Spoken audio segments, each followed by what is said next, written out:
Look, you see, I never been one for the games, so you better think twice before you even try to step in my lane. My pen game so lethal with a rupture your veins, then penetrating your thoughts and exploding your brain, and have you shook like Fox got ball every game. And yeah, we on the same court, but we ain't ballin' the same. Oh yeah, I'm that nice, even without the ends. Boy, I'm cold as ice. These rappers need writers for hits. A bunch of poltergeists, I'm nasty. Even if you both, you couldn't pass me. Now give me the torch, but don't gas me. I'm everlasting, so I can't never let them quiet me. I'm the one that's known to beat the odds and put a strain on society.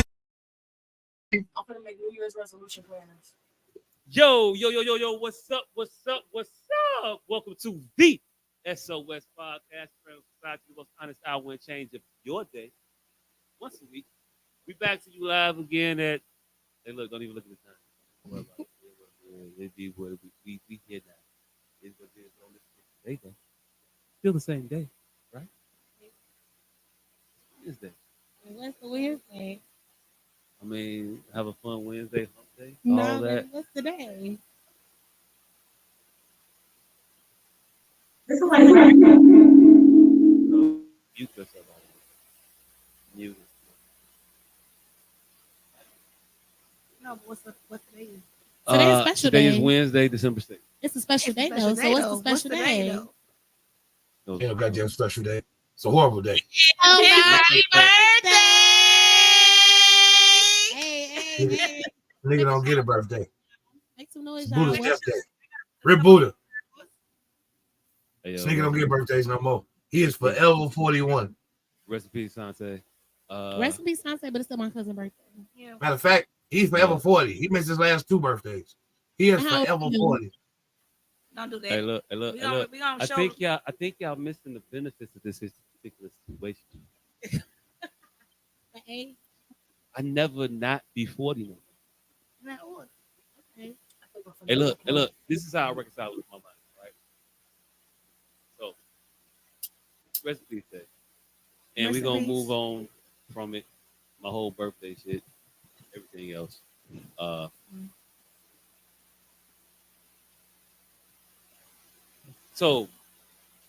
365 days ago, I guess if I use that. I don't know. Just go, however it goes. Been up to so Tay sent me a message. Say happy birthday. I didn't respond to it because I'd be late on the response. It was slow text. It is what it is. And then I got a call. So, yeah, same day. So I'm cool with the you don't celebrate your birthday. I'm perfectly. I have no problem. That doesn't bother me. I'm cool with it. I've never been all that rah about birthdays in the first place. From my perspective, there was nothing you did on your birthday. There was one person who was actively involved in your birthday, putting it on. So I'm gonna say shout out to Sting. She ain't gonna say her whole actual name, and nobody gonna know her from that. She don't tell nobody that's there. No, at all. Not at all. Oh my God. So this her day. It ain't got shit to do with me really. I ain't do nothing but like slip out some shit. I mean, real talk. What the fuck did I do? It is what it is. But He skeeted out. I just arrived, and I wasn't even that big of a baby, so it wasn't even that big a deal. I guess maybe some thanks to me because I wasn't that big. Okay. Happy for you, right? That's order. Sting. So what you're saying is you were small when you was born. Hey, look. First of all, I was just convenient. Difference. So what you're saying is you've been small since birth. Oh. What I was saying is I've been a good choice your whole life. Period. In that order. He did that. Ain't nothing wrong with being schmedium, bro. Oh. Hey, do it. Hey, look, if there's one thing I learned today about Sagittarius is that we all live in thought. It is what it is. Oh, she is Sagittarius too. I forgot. Just This me. motherfucker. Oh, well, oh, she is Yeah, over here. A nice little condom. over there. We don't say no names over on that side. Okay, period. Hell no. Yo, I don't say nobody name till I get them pregnant. I mean, it be what it is. I wouldn't do it. Okay, anyway. I'll drink to Hey, that. look. Hey, but anyway, 5 minutes and 19 seconds into this extended intro to the show. This was it. Hey, he ain't coming up Millhouse. My name is Jacques. I'm one of your hosts. This gentleman to my right there, he goes by the name of Double Fisted. Little Joker. Baby Joker. Hey, look, how did you say that and I didn't see you move at all, by the way? It's not moving at all.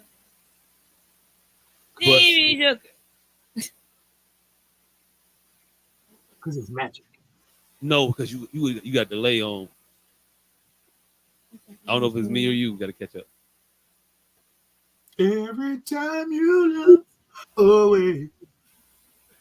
Hey, but that's how you feel about y'all this week for 301 weeks in a row. And that guy that's normally around here, will be here eventually. We'll figure out where he at. Yeah, no, we don't keep up with our hosts. But we are the 6 minutes. Hey, I'm finna do this whole episode like a from the block. This motherfucker one. So we S.O.S podcast, baby. We out here.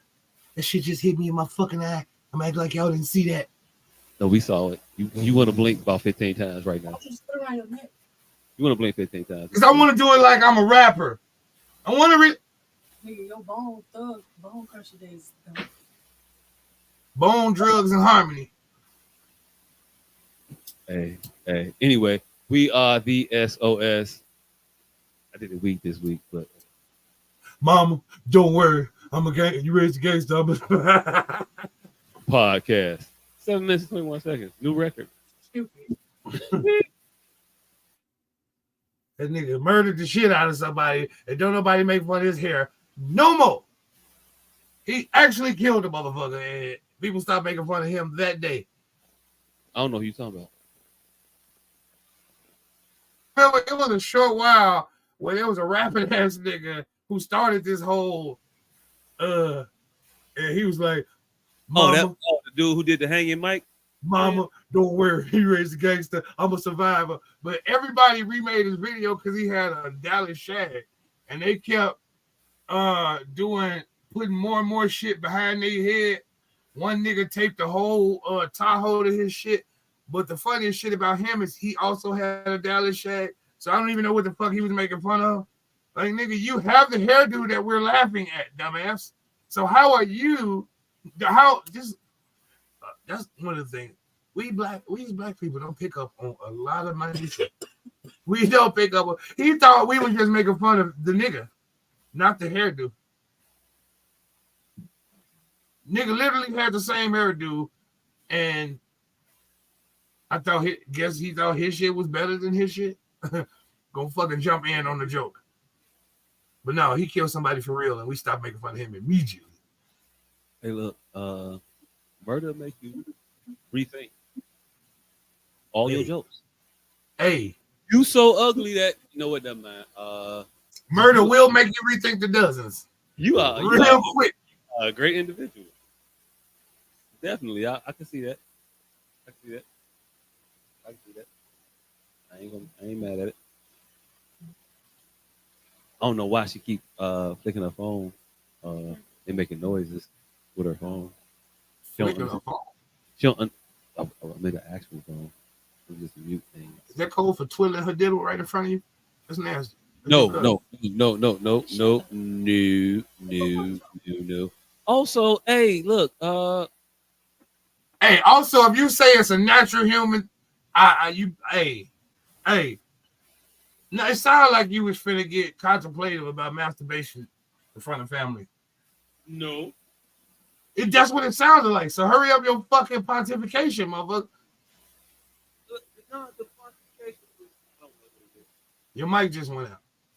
It might went Right, out. there you go. No, it Okay. didn't. You because she was just that far away from the I motherfucker. was just But yeah, you sound like you're finna. You went, but also you sounded disturbed at first, but then like you had a lighthearted counter argument to family masturbation, like family group masturbation. Like you had a lighthearted counter to your disgust. You went, ew, but also, and then just stopped.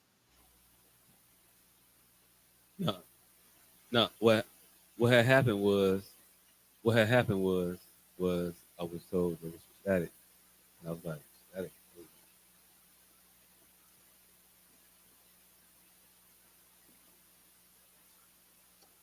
Mama, don't worry. You raised the gangster. I'm a survivor. I don't like I'm gonna static. do that several times tonight.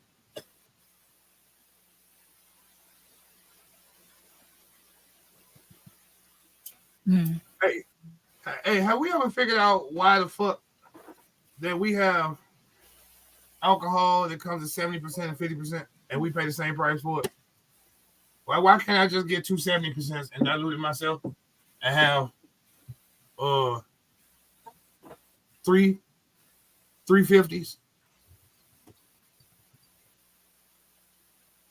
Well, 250s and a 40. But why would I buy a 50% solution when I could just buy a 70% solution twice and make a third 50% solution? Your mic is mute. Can't hear me now? Yes. You hear me now? Yes. Yeah.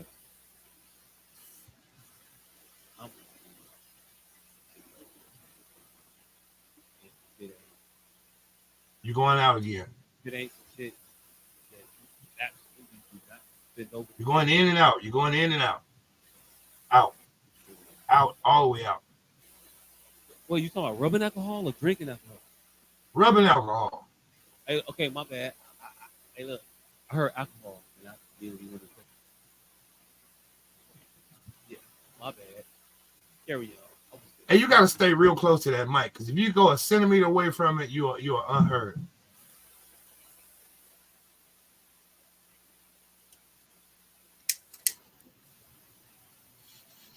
So we have one for arthritis and the white ones for sterilizing.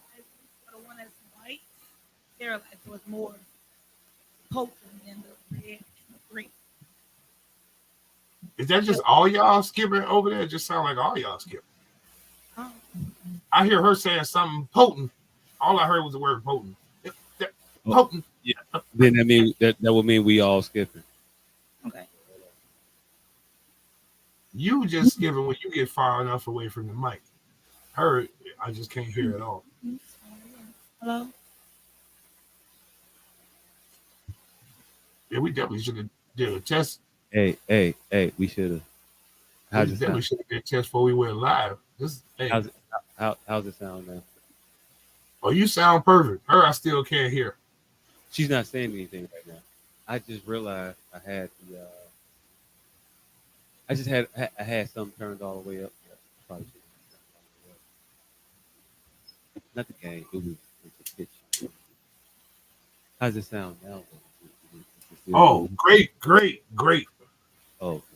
Hey, did you know the asshole was so well constructed that you can't fart sitting on that motherfucker?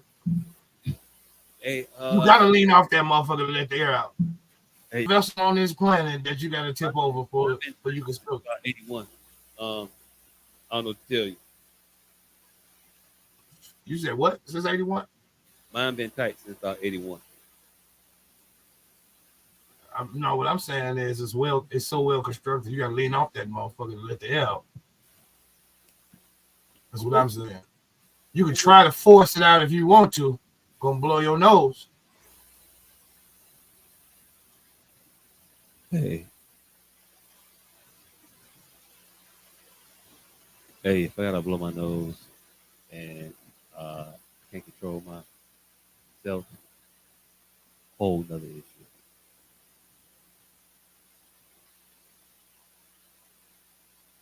Oh, so how was my week? My week was fine. Lost some friends, made some new ones. wrecked the car and had How you had wreck the to. car? I didn't. My Um, girlfriend was in a very low speed accident, and the car's been in the shop for a month, and they just told me yesterday that it was totaled out. I And hate when they do that. So that means and, shot. and so I have been told that I Wait, am obviously threatening. And I want to like to read y'all the message that I sent the mechanic. And I want y'all to tell me if it's threatening or not. You text him these messages? how long has he had the car? Just for He clarification said a sake. month. Almost a month. Almost a month. Right. I've been in this situation before, but All we right. were told on the we would. Hey, look, let me describe to you my situation as you Okay. describe your situation. So we were told it's gonna be about a month or so, maybe more, whatever. It'll be offered to get fixed, to start on it, and we had to eat that, and so we ate it. We took it. Yours told you how long it was gonna be. What? How long did yours tell you it was going to be? Mine didn't tell me anything. I just dropped off the car. Wait, they didn't give you a Negro. So this is I have to preempt my That wasn't for you. That was for a person pulling me a shot because I had like a low ball. I gotta preempt my story with a story. So I bought this car not sight unseen, through pictures from the mechanic. And I just, I've dealt with mechanics before, so I already know what time it is. I gave them half up front, and I've been paying them incrementally to make sure the car was gonna last the test of time.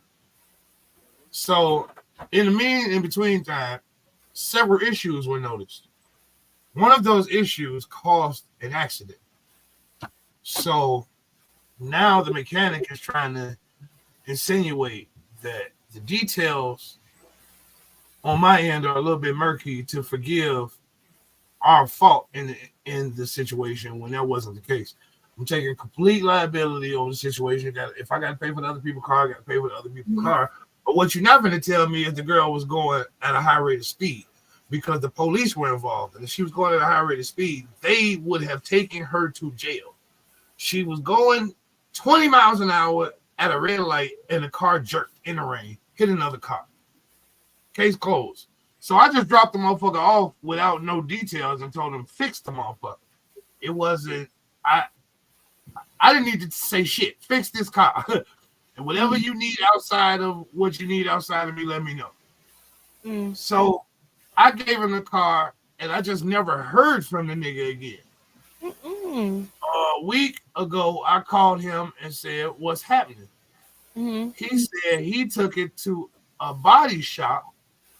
And I'm like, no, don't get no body work. Just fix the work that we talked about and get the car back moving. I'll pay for the body work because it's my issue. She crashed the car legitimately. That ain't got shit to do with you. So he say, no, I took it for it because the car is the tires are sitting on the frame.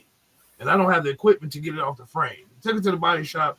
They told him initially $2,000, which is more than I have left on the vehicle. And so he was like, hell no, I'm not paying for that. Then he somehow got it down to $1,000, which is less than I have on the vehicle, but still not leaving him much in the profit margin. So I guess he didn't want to do that, but he didn't inform me of it. So I called the nigga. He just like, well, total it out. I'm like, she didn't have full coverage. So that's not gonna be a thing.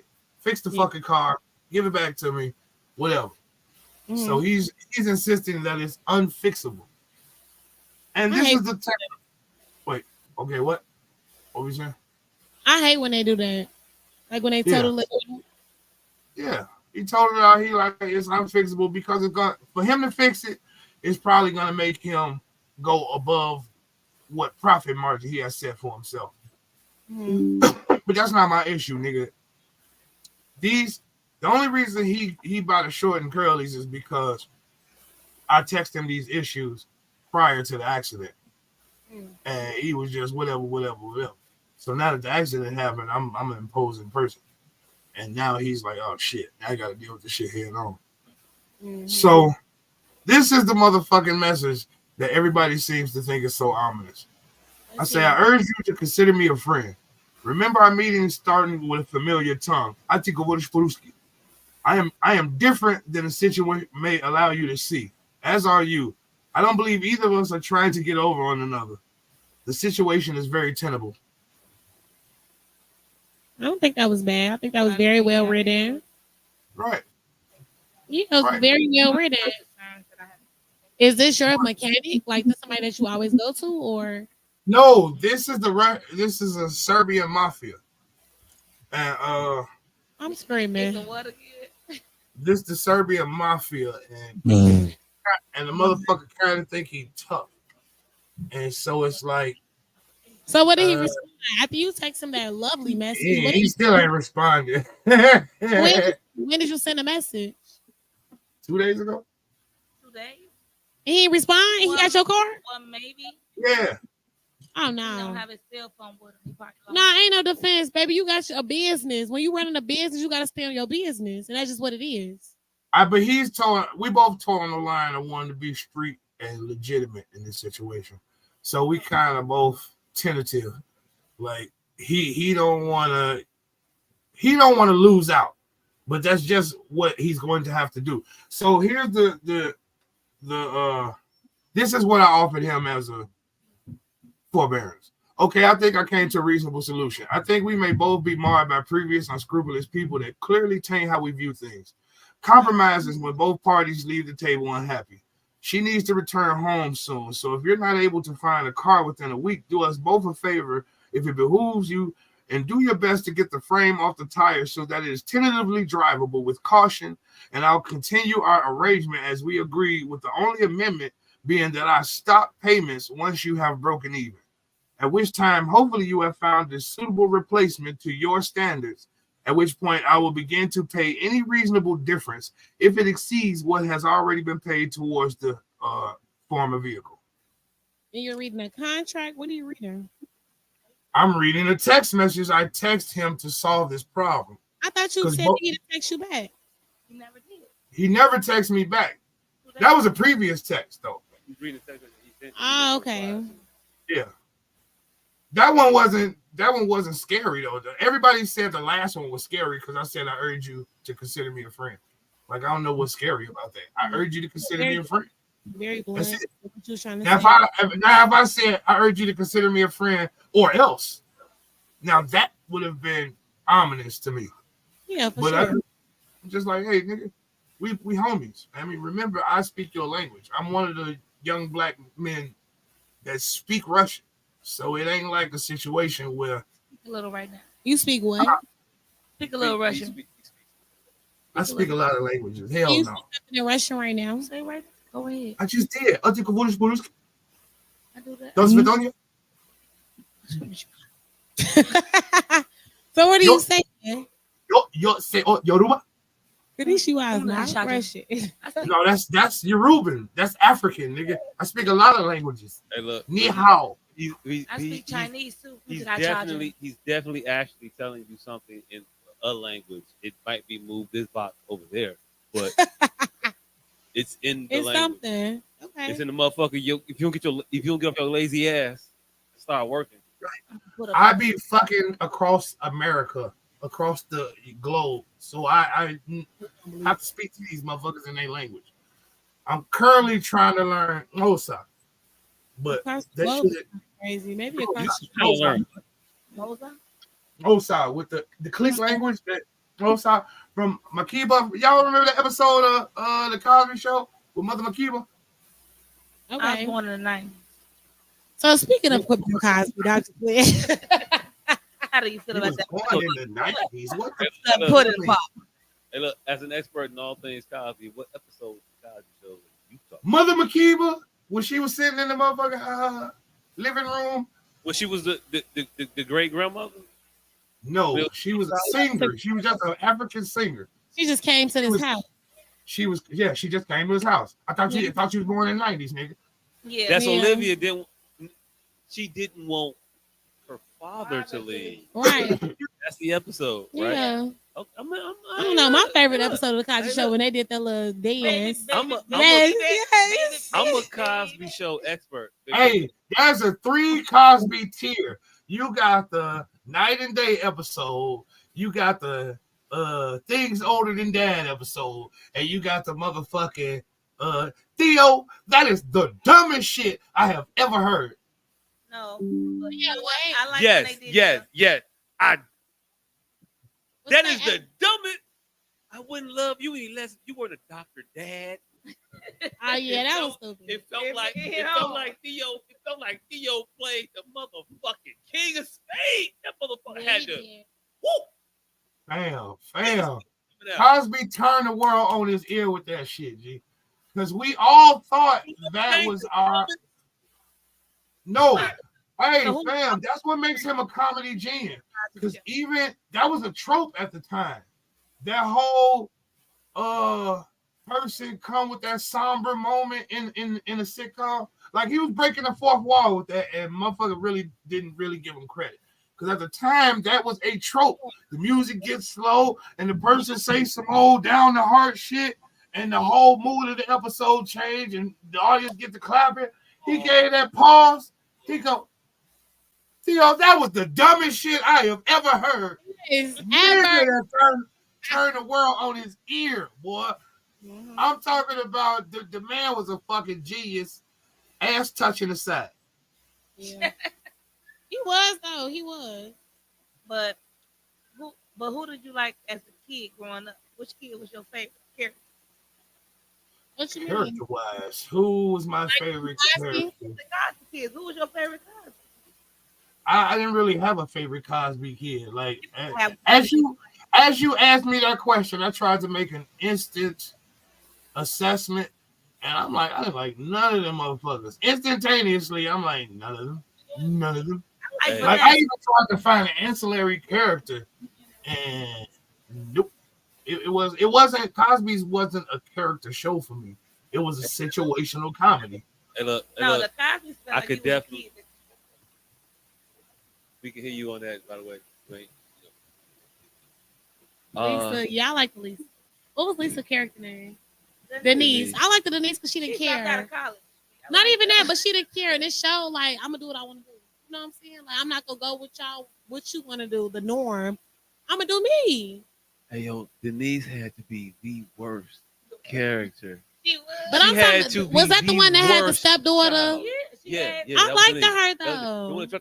The one that dropped out of college. Yes. The one that went to college. Yes. Talked all that shit. Yeah. Dogged Dwayne out. Yeah. She definitely dogged him out.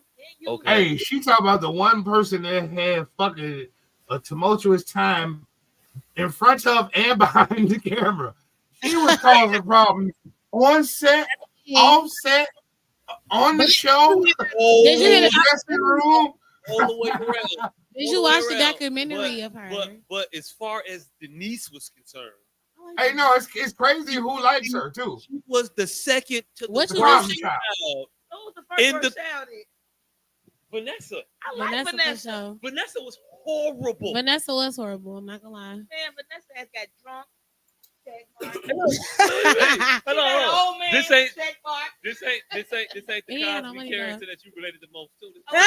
This was their most fucked up kid. I like that. Maybe she related. She was one of the kids that like, damn. If her I'm her. daddy That doesn't mean that though. Like people can still get raised and. Bitch, I would love to be a rich kid. No. Theo said that. Yeah. Vanessa got into it. Theo said, I would love for a motherfucker to call me rich. Especially in front of Lana Herman. No, my son, he was in love with her. What? Vanessa was mad that they was rich. He said, but Theo said, you're not rich. I'm rich. How did you know? How did you know how much we paid for the thing? I told him, Mom. I told him that. And it was the why you tell him, That's right. your goofy I think that's what's going on with like T.I. and his son. I don't know if y'all been seeing a lot of it, like what he been doing on his outbursts and stuff like that. So he's trying to make it seem like, you know, whatever y'all see on TV, that's not really me. Like I was staying with my grandma. So do y'all feel like he's trying to make it seem like he was really like that, like he was in the streets, he went to public school, like King is not the popular subject. I love the I mean, yeah. King and others have Others is crazy. I like that. I like that phrase. King and others have shown the life of celebrity. Yeah. And It's not what worried. everything you see. I can talk about them. We can pontificate about situations and all of that, this, that, and third. But there is not a thing every 2023 Mm-hmm. in a couple days, 2024. Okay. Shout out to the new year. That shit'll go fast. But there is nothing that I'm going to say that a celebrity does that I don't believe they are doing without their celebrity. That's true. All this shit seems like a marketing tool. Yeah. So T.I. and King, they had this big blow up. Yeah. And it just fucking happened to coincide with the release of They show. Yeah. They do that though. A lot of celebrities do that. When you see them like, oh, I'm deleting them off Instagram. I'm not talking to them no more. Whatever it be. You got a new song coming out, new album coming out. They do that for marketing for sure. How bad is the kid? Just When you supposed tryna- to- Hey, yo, if you ain't talking to the mic, mute, man. If kid Mm-hmm. is bad Yeah. based on a marketing strategy, how good is the parent? This room up there, so you start putting towels Parenting, up not- there. you know, you still you try to do that. The kid is still bad, yeah, Yeah. but the parent is the parent of the kid. That is So they true. follow in the parents. Right the fuck in them. Yeah. Right the fuck in them. Hey, look, this shit happened like clockwork. Last week we was talking about this. Yeah, and he is taking this tough guy moniker to an entirely different level than what you probably had intended. Yeah. It's different. You want to be tough in whatever life you came from, whatever background you got. That's what I'm you gonna overly do it like, yeah, I'm from the streets. I'm on the street. But all of that shit that you do, your kids see. Yeah. So every time you act tough, The way you act. your kid perceives that. I'm the same way with my father. And my belief, my son's eyes, I'm the Yeah. at this point. That's true. At- That at- is what it is at- though. at Yeah, I this mean, point. also And- to their father, be like, oh, I'm following my father's footsteps. In my eyes, my father's the best. And Yeah. as he should be. I don't know if I'm gonna fuck that up. I could, possibly, but I know that I could be fucked up. They still gonna follow you. and still have them follow me. Yeah, though. for sure. Yes. I still have their adoration, even Because though you're I'm the fucked man up. in their life. They kids, they gonna perceive me fucked up. They don't know. They don't know Dad, different. hero. Yeah. This is what my daddy do, so this is what I want to do. Yeah, my daddy, the best man in the world. Yeah. Y'all don't see it. I do. Yeah. Fast forward to that kid becoming an adult. Mm-hmm. You have not given them the best of you. Yeah. They are seeing and imitating, mimicking Yeah. the worst of you. I said this last week. All the shit that T.I. rapped to himself about himself. Yeah. About all the mistakes, about all the I fucked up shit. He still do. And as much as it was supposed to be a crime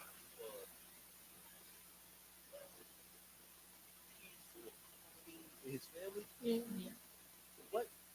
Because you do the extra fucked up sometimes. Yeah. And you continuously do that. You never stand on the shit you talk about. Yeah. And And he said though in his interview, he told his daddy like, you rapped about it. You said that like you can't get mad when I start acting the way you act. I'm really from, And King said in his interview, he said, "I'm really from the streets for real because I chose to go to a public school. I didn't want to go to private school. I went to my grandma's house on purpose because that's what I wanted to do." School, 1, 2, it ain't. You can go there. Yeah. But That don't make you that don't mean you hood. gotta be. Don't mean you got to be or act in a hood fashion. Yeah.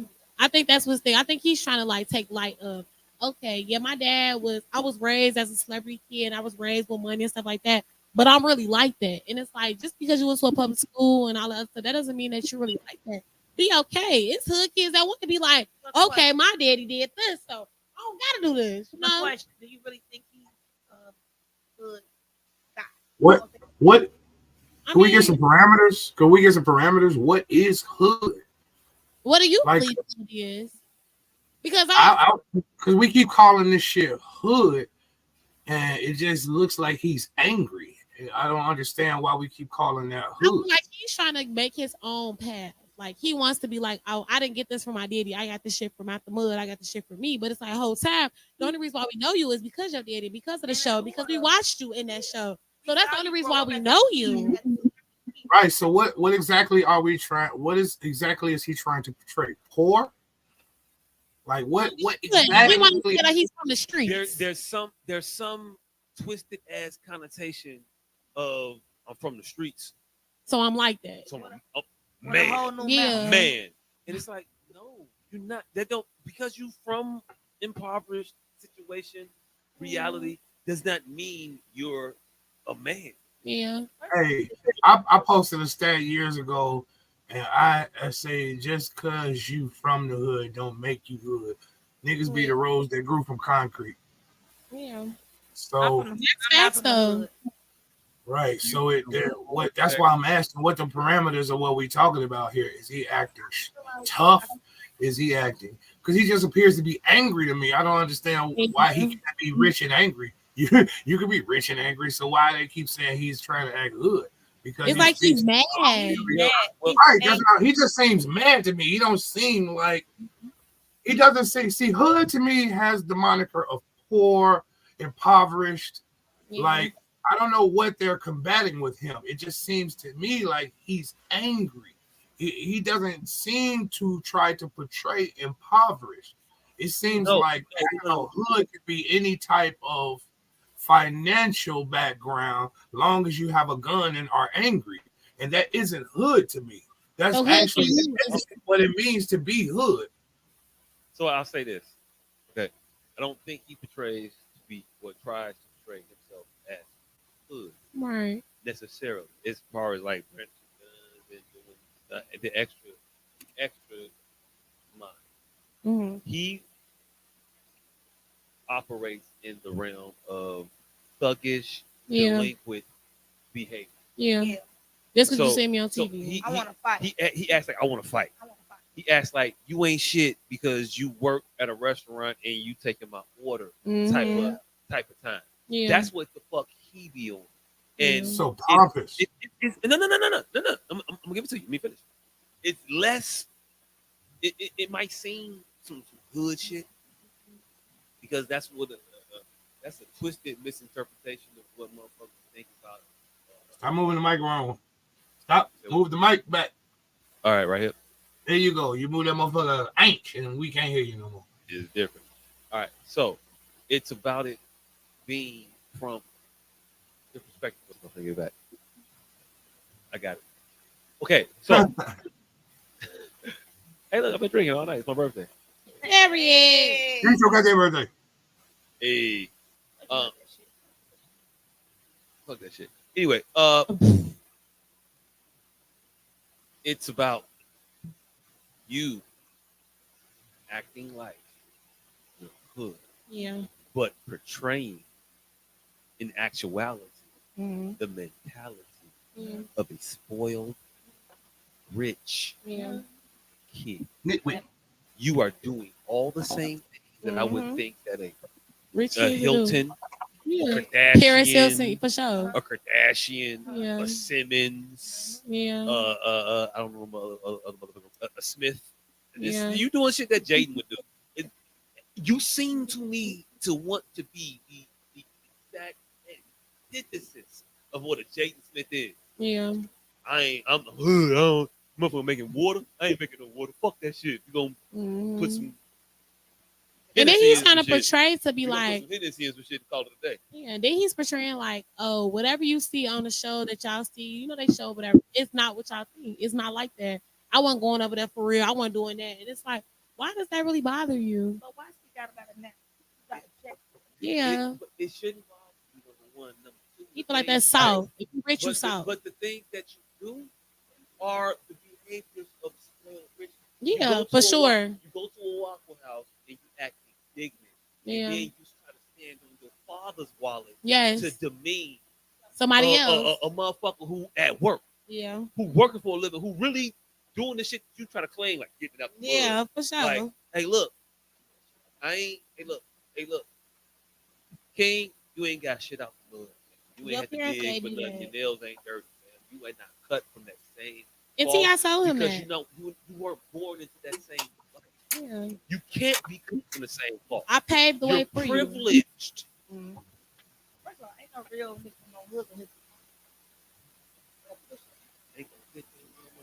Ain't no actual man that's been raised.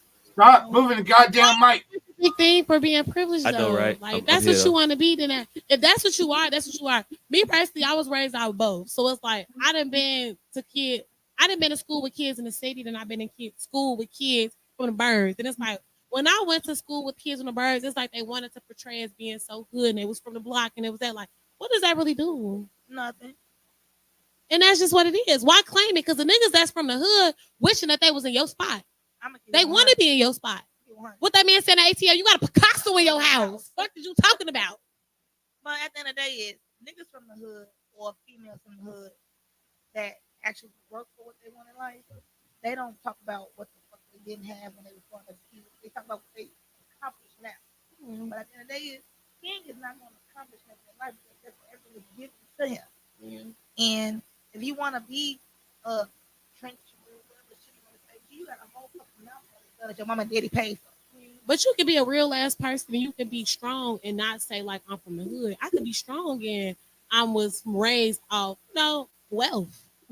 Values, morals. Yeah, it's not all about that. That doesn't matter. But this the thing though. But this the thing though. We keep going back to King, the child in this situation. Look at that man's parents. Yeah, you're right. How they behaved, how they acted, how they raised this boy. Yeah. My kids spend a lot of time. I mean, but it's a blessing and all that. And I ain't saying I ain't knocking it. I ain't saying it ain't in a derogatory way. What I'm saying is this: my kids, their grandparents, but never in their life they gonna say they were raised. Yeah, for sure. Of course, that's a lot. For sure. But when you get into the mentality of starting to pawn your children off on your parents, you already letting me know what type of parent you're gonna be and how accountable you're gonna hold your children.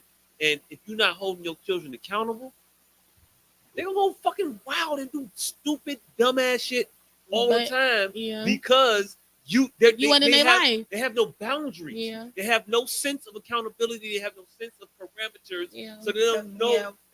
They have been raised with a sense of this is too far. Yeah. Zanique, his sister, did an interview and she basically said like, it's hard being a child of a celebrity because at the end of the day, they're busy. They have busy schedules. So you're going to be on the nanny. You're going to be on the grandparents because I don't have time for you. I'm on tour. I'm doing my life. I'm doing what I got to do to make sure that you're good. But you're not going to be with me 24/7 because you can't live that lifestyle because you're a kid. You have to go to school. You have to do this. You have to do that. Yeah, but I just think it's that his other siblings don't act or react the way he acts. So if one is doing that, and the other 6 is not. Yeah. Tell me why this one? Yeah. But that's the same thing though. You can be raised in the same house with people and they still act different. You don't act like your siblings. Yeah. So it's like you're gonna act different. But he's markedly different than his siblings though. Yeah. But that's the caveat to celebrity. You get the riches, but you also lack privacy. So though, I mean, these are the things that you signed up for as an entertainer, maybe not the child of an entertainer, but you receive those privileges. So at a point when she reached King's age, you have to realize that hey, there's a way that I have to now transition to acting. Yeah. Like, it's Lanique. If that you shit think was about cool when he was getting called on World Star and all that shit when he was 14 and 15. But now he's starting to get up in age. He has to realize he's putting the cart before the horse. But you know what it is? His name ain't holding weight. Now you gotta act out. not even that, you got to think about where they are now. So, like, if you think about when Zanique was his age and stuff like that, they didn't have no show for real. They was on tour. They was doing what they had to do. He was filming movies and some other stuff. So now that King is his age, he is now, they're in a different place. They have a show. They have a show that's showing their family dynamics and stuff like that. Yeah, they do. They have done that. But Zanique was making her own. Boy, King is creating.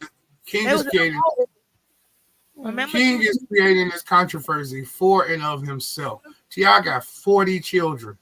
T.I. has a very well-mannered son that raps better, almost better than him. Better than him. I'm like, oh, he be doing music. Make music out of tick like he's dying. Like he make music out of tick like he's dying tomorrow, and we ain't never heard a peep about none of that shit. So King is the harbinger of his own demise. But Damani is Messiah's. Wasn't that the one he denied? No, he never. Not just Messiah, Mama, but the son. I thought he denied the oldest son. Was that Damani? I thought the lyric went not just Messiah, Mommy, but the son. Yeah. But they got the same even if you watch the show, like they got the same mom, but you can tell how they react to him. I thought he was denying one and not the other. He was denying the oldest. And that's crazy because he looked like him. And both of them came Damani. Yeah, Damani. Yeah. No, Damani not the oldest. Sire's. Oh. I don't know who's that. Okay, so one of his sons is graduating from college. First of all, this motherfucker got way too many. Yeah, he had a lot of kids. Added kids. Royalty adjacent names. So yeah. Squire, Messiah, King, debutante. Like, but even when you watch the show, you can tell how the kids even react to King. Like they react differently to him. His two oldest sons, Damani. Hey, y'all heard the fact? Y'all heard that it's newly released gossip that King may be from New York. Street legend drug dealer Bimmy. Street team from Supreme Team. She said like, no. She said no. Yeah, so that's the new. No, they posted a picture of Bimmy when he was the same age. They posted a picture of Bimmy and fucking King side by side at the same age, and them motherfuckers look damn near identical. You look at the youngest son. It's his youngest son, not King, the one that's after King. Okay. Messiah. You look at the other two kids. Shit, Bimmy might be fucking out, man. Bimmy been around a long time. No. What I'm saying is, T.I. youngest son, his oldest two kids look. All three of them look just alike. King don't look like none of them. Keep it 100. King might not be his, but he raised. Hey, look. They all yellow. I don't know what. I'm putting it in the chat. This is on XXL. Damani definitely look like T.I. That motherfucker look just like. What my daddy said, you can't lose him in no music. Hey, look, you ain't finna. They finna tag you right. They getting you right to that motherfucker. But here's what we need to give credit to the kid for. I think we need to give credit to King for the fact that he's keeping his mouth closed. Like, there's so much shit he wants to say that goes on inside that house. Like, we know he's being very tempered with what he's choosing to divulge. So with that alone, the little nigga just ain't out here tweaking. With that alone, we just gotta assume the little kid just ain't out here tweaking because he's being very tempered with what he puts in the sphere. It's crimes going on, it's sexual depravity going on, and he ain't saying none of that shit. All he's saying is, y'all not what y'all seen. He could put some names and dates on it. He's been watching that shit forever. He could confirm and deny some of the rumors we've been fucking levying. Like, he could do all that. And he is, for all intents and purposes, taking the high road. It just doesn't look like it. Because it's not the high road. Nigga, up on the microphone. It's not the high road. It is. It is. When there is a lower road, it is by default the high road. Hey, look, no, it's the higher road, but that don't mean it is the high road. Just because you do something just short of the worst shit you could do, don't mean that you doing good. And just because you doing some shit just short of the greatest shit you were doing, hey, look, fam, it's not the high road. It's not taking the high road means I could fuck you over right now, but I'm not. What the shit you trying to conflate it to as usual ain't what that means. Taking the high road just means as I'm putting gasoline on you, I won't strike the match. That's what high road means. Hey, look, it don't have nothing to do with being benevolent. It don't have nothing to do with being righteous. It means I could fuck you over right now, but I'm not. That's all high road means. That's the benevolence of it. If I could fuck you up, but I don't. He could. So you trying to call it not the high road is you getting us into semantical weeds for no reason. He could fuck them over, but he's not. He's taking the high road. He's taking the higher road. Oh, god damn. He's you not. Just can't let it go, huh? Move on. Move. Because of the actuality of the circumstances that we dealing in. These motherfuckers ain't being like, okay, altruistic and like, all right, fuck it, I'm gonna just live, I'm gonna let it go. No, he's airing his grievances. He's airing his grievances without divulging their personal business. That's called the high road. That you're not gonna change the definition of fucking colloquialisms just because you don't like it. Okay, I don't like it, and I'm changing the definition. He could fuck them over. He could fuck them people over. But he's taking the high road. He's airing his grievances the best way. That's not the high road. That's just the higher road. I'm not fucking you over as much as I can because some altruistic purpose. But I will fuck you over just because, just on a bare minimum, a little bit. So yes, again, we're not gonna fucking teach you English every fucking week. That's the high road. I'm telling you how to. That's not the high road. It's the higher road. But it doesn't mean it is good or high or great. It's just a colloquialism. Yeah, it's a colloquialism, but you're not gonna change it on this podcast. Yet again, you're not gonna change English every fucking week. Like changing English, telling you what the shit is. The high road. He could fuck them over. He's not. That's just what that means. That's just what that means. Because he's doing it in the mud is why you can't wrap your goddamn mind around it. It's because but he could. He literally is not. He's literally staring fucking them over in the face while he's stomping them. Yes, he's stomping them. He's staring killing them in the face while he's stomping them. Yeah, he's taking the high road. I don't know why you try to fucking change English every week. Because he's not taking the highest road possible. You want to say he's not taking the high road. He could fuck them people over. He could fuck them people over. He could fuck them people over.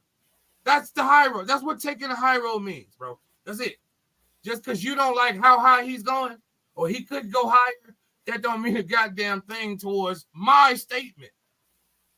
He could fuck them people over. We all know there's some depravity going on that he could fuck us, or let me change my language. We all assume there's some depravity going on that he's privy to.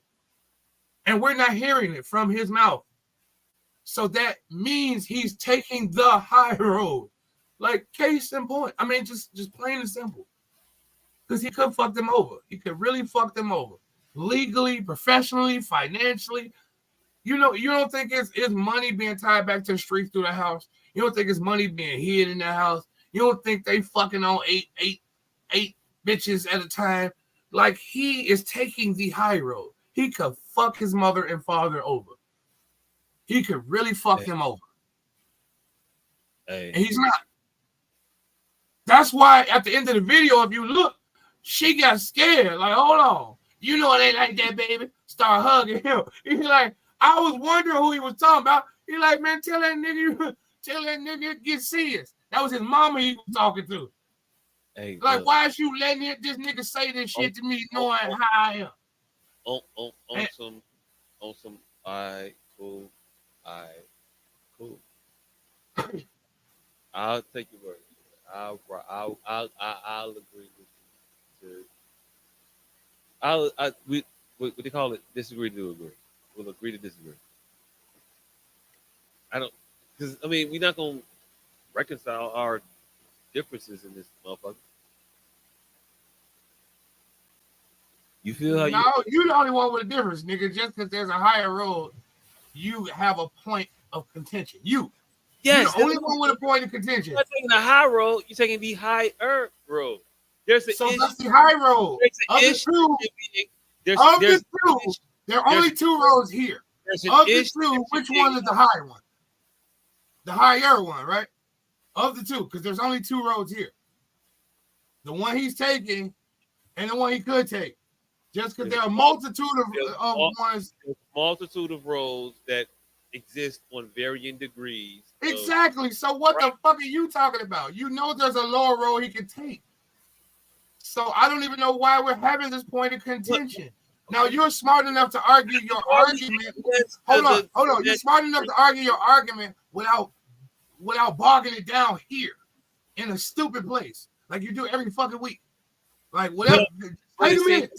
If you need to come back here with a better argument, come back. But don't fucking try to dismantle English to do it. Like if you need to think about this shit and come back, do that. But don't try to fucking argue English every week. Hey, look. 4 feet above right don't mean that you incredible. It just means you 4 feet above right. That's all I'm saying. Yes. Right.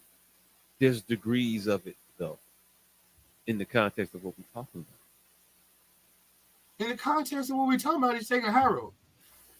There's a high road. There's a higher road. And I'm just saying that there's a highest road. There is a path forward. So argue that, not the fact that he's not taking a high road. Argued that already. I've already stated the points for it. I am saying that there is a higher road. You can say that right, but you can't deny in that he's not taking a high road to solidify your point, because then you're just arguing. Your point should be strong enough on its own without making he's taking a higher road. That's not what you're saying. You're saying he's not taking a high road. That's exactly what the fuck I said. No. This is a recorded medium. You said literally he's not taking the high road. You literally said that. He's not taking the high road. He's taking the higher road. Is what I said. What are you talking about? Bam. That is the colloquialism. I didn't say he was taking the highest road. Cool. I just said colloquialism, and you're arguing about the colloquialism. I've already been. You can just board. argue your point. I've already been on board to say this is some semantical shit, and it's cool. But you could just argue your point instead of the fucking infantry. I've argued my point already. I've already stated. You're not. We're still talking about the definition of high road. Hi, everybody. Hi, Dr. Nick. There's that guy. Yes, I am here. You make sense of this higher road? I have no clue what the fuck y'all talking about. Hey, look, neither do we. So it's like I've been here the whole time. Yeah, I'll catch you up shortly. I said King is taking a high road by not dismantling his father's empire. And this nigga asserts because there is a higher road that King isn't taking the high road. And I'm telling this nigga, stop trampling on colloquialism. I just every said week. The higher road, and I've been willing for the last, I don't know how many minutes, to acquiesce to, it's a semantical thing. But he is acquiescing, and then every time I say, okay, taking the high road, he go, we can agree to disagree. That's not acquiescing, motherfucker. That's continuing to argue. I'm acquiescing to the semanticalness of the argument. I'm still going. If you acquiesce, then it wasn't even no need to make it. No, I acquiesce to this being semantical and still stand on what it is the fuck did I say. You can say something different, and I can say something different than you. I'm going to continue to say what it is that I say. You continue to say what it is that you say. I don't think there's a lot of difference between the two. But it's enough. You're arguing. I said an idiom. But it's enough where I'm going to stand on my point, and you're going to stand on your point. So there is no point, nigga. I said an idiom. I said a month of Sundays, and you're trying to argue that it was 37, not 31. I'm like, what, nigga? I just said an idiom.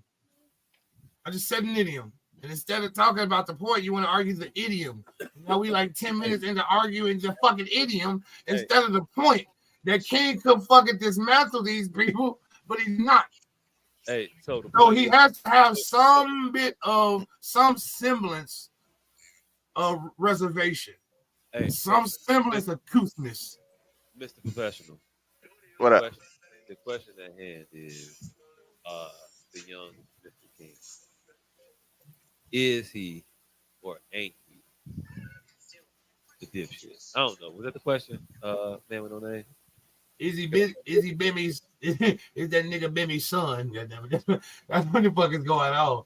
Hey, look, I'm not gonna get to it if he that man's son or not. I don't. Tiny addressed it already. She said no, so I'm gonna take her word for it. But is he or is he ain't? I don't know. You ain't my baby. Yeah, he's definitely been a little asshole. I can definitely concur to that. He's being an asshole, but he is showing restraint because he can just expose everything. Man, you think it ain't all type of depravity going on in that home still? And he ain't grew up. You say that kid don't got 19 years of depravity he could be pulling from. He's a motherfucking fool. That kid is being a gentleman, for lack of a better term, in this situation. He's just clearly had his fill of whatever he had his fill of. I don't know what it is. I ain't making judgment if he's right or wrong. But what I'm saying is, I, in my personal humble opinion, believe he's being very reserved with the amount of charges that T.I. just from a street nigga who's been not caught doing shit. The shit you catch me doing, trust me, I've done 10 million times. So the shit that we've caught Clifford doing has been from anything from close to R. Kelly, Bill Cosby to Lord of War. Like, we've caught Clifford from both ends of the spectrum. So yeah, and he can verify a lot of shit. This is what we've caught him doing, where it's verifiable. So just imagine the shit that kid sees. And he's being very fucking reserved with those details, I believe. I believe that nigga could bring that house of cards down like motherfucking damn, I wish I knew that nigga for Blackness name right now. Because that would have been a hellified wrong show analogy, but it would have been fan service for two different shows. Watch Blackness. I can't think of his name at all. Red. James Spader. Oh, Red. No, James Spader, but Red is his name, I believe. Yeah, his character is Red. Spader, but Blacklist, I can't remember what the fuck his name, Red something. But yeah, that nigga could Raymond Reddington. Yeah. Yep. I ain't even gotta look it up. Hey, I haven't seen a single episode of that motherfucker. You see how fucking pop culture invades the fucking psyche? I haven't seen a single episode of that. No, that's not true. I watched the very first episode, and I knew that bitch was his daughter, the very first episode. And then I never watched a single episode after. I was watching with a motherfucker. I'm like, that's his daughter. And my mother's like, yep. I'm like, yep, I want to watch this shit. Like, you niggas like this shit because it makes you feel smart because you can finally catch on. Ain't no rosebud here for y'all. Like, there's nothing for you to think on, and it makes you feel smart with your remedial ass. That's why a lot of people like this microwave ass shit, because they can finally catch the clues. that the smart of us used to talk about at the water cooler. Like, did you see? And they were used to be sitting around the water cooler like, no, I didn't see that. So now motherfuckers smack you in the face with it and shit.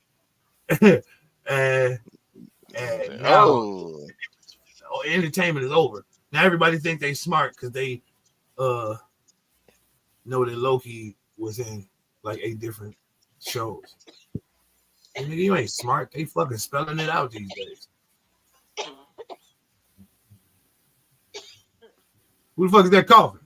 Hey. Hey, we not far out from COVID. We used to be coughing in the vicinity of motherfuckers. All right, no, it's a week off. It's fine. It's a week off. Right. Yeah. And for some reason, I just believe that week offs cannot transmit COVID. It just feel like it's right. Hey, there was a small window where even if you was hitting the bud and coughing, nigga was still looking at you sideways. There was a small window in 2020 where a cough was COVID. I don't give a fuck if I seen a person literally choking the cough out of you. Well, I see a nigga on top of you choking, and you, whoa there. Put him in the skull. Oh, Hey, when you said a nigga on top of you just choking, that seems a little odd. It seems odd. Yeah, a little bit. Hey, baby, let's come demonstrate. Come get on top of me and choke me. So You said come choke you? Yeah, come get on top and choke me. No. Nah, nigga, this is not that kind of show. It's not. It's not how it works. It's not how it works. Yeah. Hey, look, you can't come into a pause. You can't come to a pause. You can't come into a pausation and be like, let me get this girl to do it for me, and then y'all and think it's not still unpaused. No, it's still pausey. No, thank you. No, that was fine. That was fine. You choked me all out the goddamn frame. You don't never ask somebody to choke y'all, please. I've never done Hey, I think that was gonna be clear before that suggestion. I ain't into that shit. I don't know. I don't know how oxygen deprivation aids in the experience. I'm a man. I don't know what to tell you. The choking shit ain't for me. That's for another. Hey, here's the 2 things that I learned after 30. Getting your nipples licked on ain't just for women. Hey, look. First of all, I learned that shit. I learned that shit well before I was 30. I was 32 the first time I got my nipples sucked. I was 32 years old, and the bitch had to hold me down. And she was gay. But hey, look. Once you let her do it though, that shit was amazing, wasn't it? Hey, once I didn't let her do a goddamn thing. She had to physically hold me down. And once she did it, it was amazing. Yes. But I was 32 before the first bitch, before my strength had lower and bitch's strength had rose. Nah, nigga. Nigga, at 32, I still think you're still strong enough to prevent this from happening, nigga. That part. You ain't want it to happen, it wouldn't have happened. Hold on. You welcome that shit. Now, all right, we can. Hey, this is a perfect segue to our first topic. We could get into the masculinity topic. God damn it! I guarantee you, it's 2 things. See, men be trying to hold on to strength way too much. It's 2 things I know neither one of you niggas can do right now. I seen the bitch carry a 2-year-old for 7 hours around the taste of Chicago in 111-degree heat, nigga, in 300 sandals. You can't. Neither one of you can do that. Neither one. I definitely could not. Arms. She didn't switch arms. Hold on. Nigga, you can't even carry a gallon of milk up 3 flights of stairs without sitting down. Let me tell you right now. You want some bullshit because you know absolutely I cannot do that shit at all, and no man. Exactly. But I built exactly. So we're not gonna sit here and act like we're the pinnacle of fucking strength, nigga. Yeah, we're not act like let that child be a boulder and see which one of us can hold it longer. Her steal. Get extra attributes. You get extra attribute sliders when it's a child involved, and yes, okay, you are incredible. Wow, I don't again. get those same things when it's a child involved. I don't get the superhuman strength. But on a regular day-to-day basis, Fam. you gonna ask me to take the lid off the telly.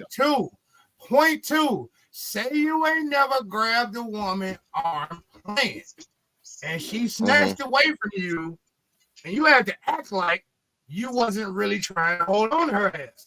And you like, oh, hey, you lucky I didn't want to hurt you.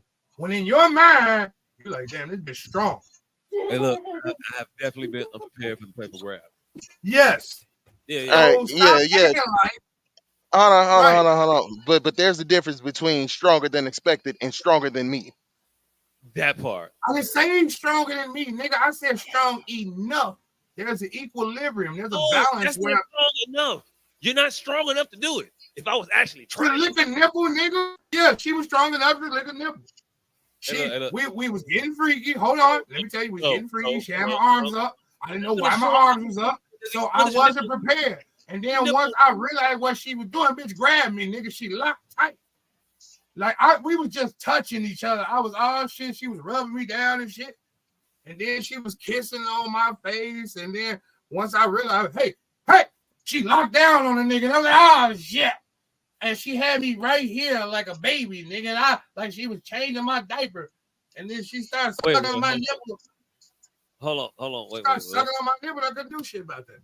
Hey, look. So it was a crime opportunity. I'm not saying that she was stronger than me, that she outpowered me. What I'm saying is she possessed enough strength at the appropriate time and used her leverage wisely. Hey, look. That's it. I ain't say she muscled me or nothing, nigga. She bowled her. It was a crime opportunity. At the end of the day, she took your nipple. Hello. She took your nipple. Yeah. Oh yeah, we definitely loud. Yeah. Go pick up on all of the upstairs. You got to be upstairs.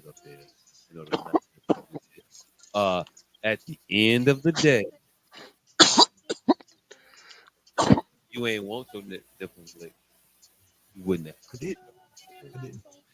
As a person that, hey, look, I'm nipple. Man, I don't know how to say it. This is what I'm trying to tell you.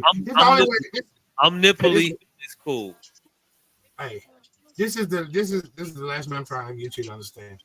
We've all watched a child walk from across a field, a child, toddler even, walk from across a field and hit us right in the nuts.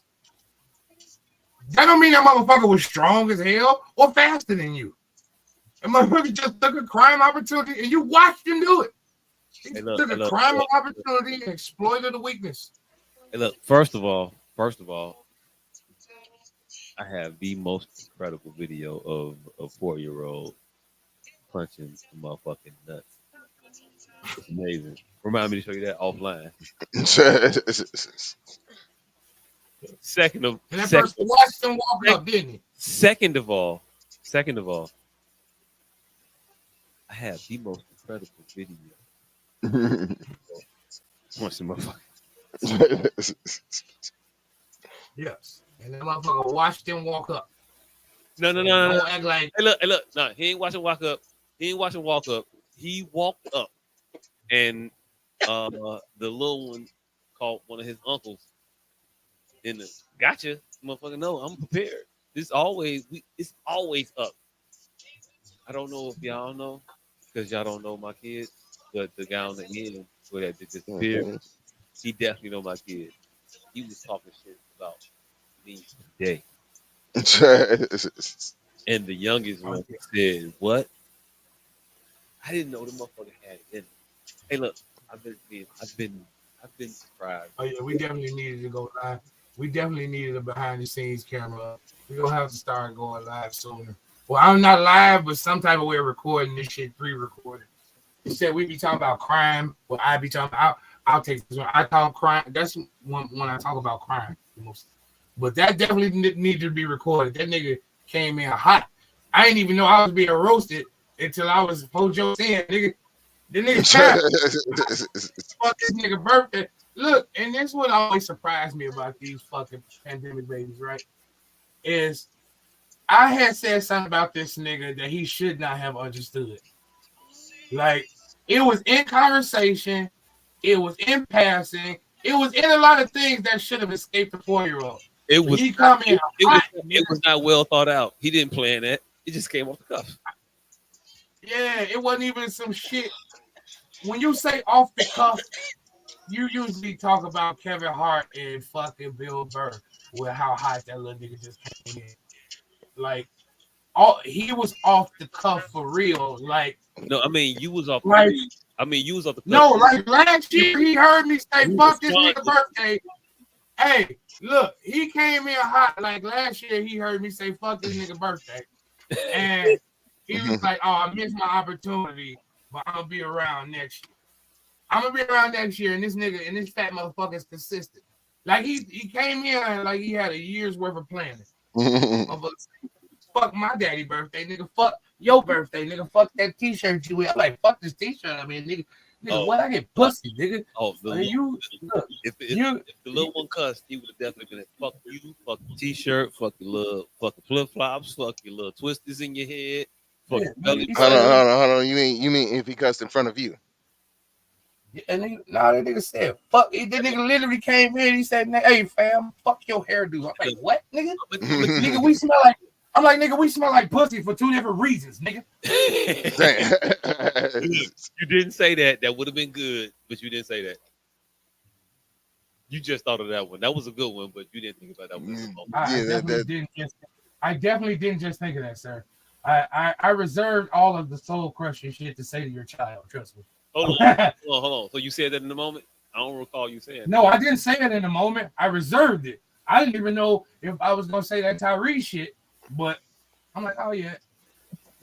All I'm saying is this: you are free to go as ham as you feel you need to be, because at the moment, a daddy seems fit. He'll tag in. Fam, I gotta practice my clean material. WWF. I'm brought up on this shit, fam. I gotta practice my do a clean. run in. Hey, look, they daddy will get in the ring if you feel a certain way. Hey, I gotta practice my clean material. In case I ever go to Carson. I'm just saying, Dusty Rhodes beat the shit out of a bunch of motherfuckers that talk shit. Hey, why didn't know that nigga Gold Dust with that nigga's son until that clip you put in there? You ain't know that the whole time? Definitely did not know, and it's making me now want to know about all the relations of every wrestler now, because there's too many of them motherfucking brothers, son, cousin, uncle. All right, like, it's too many. Okay, so check this, and it might make it a little bit better. Before he was Gold Dust, he was Dustin Rhodes. Wait, no, is he Dusty or Dustin? He's Dustin. Dusty is the father. Is his daddy? Yeah, is his daddy. And Cody is the son, the youngest baby. He's the baby. Cody's the baby. Cody, Dustin, and Dusty. Lemonade. Dustin didn't start out as Gold Dust. That motherfucker wore black trunks in the ring. His move was the STF. He was a regular blue collar grit grindstone wrestler. It took for him to not bubble in the WWF, and he said, "You know what? I'll fuck it up. I'll do some other shit.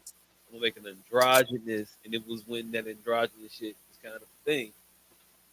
I'm going to make an androgynous. That nigga say, "I'm finna steal my daddy's shit. I want my daddy record." No, that motherfucker said, I'm finna steal my daddy and my daddy bitch. I want my daddy record back. Rose, and he was whoever, I don't know, old girl name that would have polka dots with that motherfucker. The black chick though.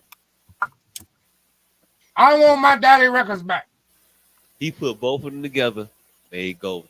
I don't know why Dusty Rhodes look like Bubba now that you said I want my daddy's records back. Hey, why this look like a fucking episode of Supernatural? This look like a still from the episode. They do the casting shots from the episode when they got a fucking special guest. This looked like one of a promo shot when Dusty Rose was a cat. Dusty has This shit, this shit look like a father and the big brother is taking a picture reluctant. Yeah, look, Cody look like he too into. Not a big brother, my bad. Little brother. Thank you. It's like a father and a little brother are just here because they gotta be. He got on a flannel, fam. Dusty is wearing a flannel. There ain't no nigga with a flannel. Hold on. And this nigga is wearing a goddamn jacket vest, unzipped, with no shirt. Hey, look, that's regular wrestler type. I'm okay with that. Now, fast forward to this other motherfucker who looked like one of the androgynous Siths.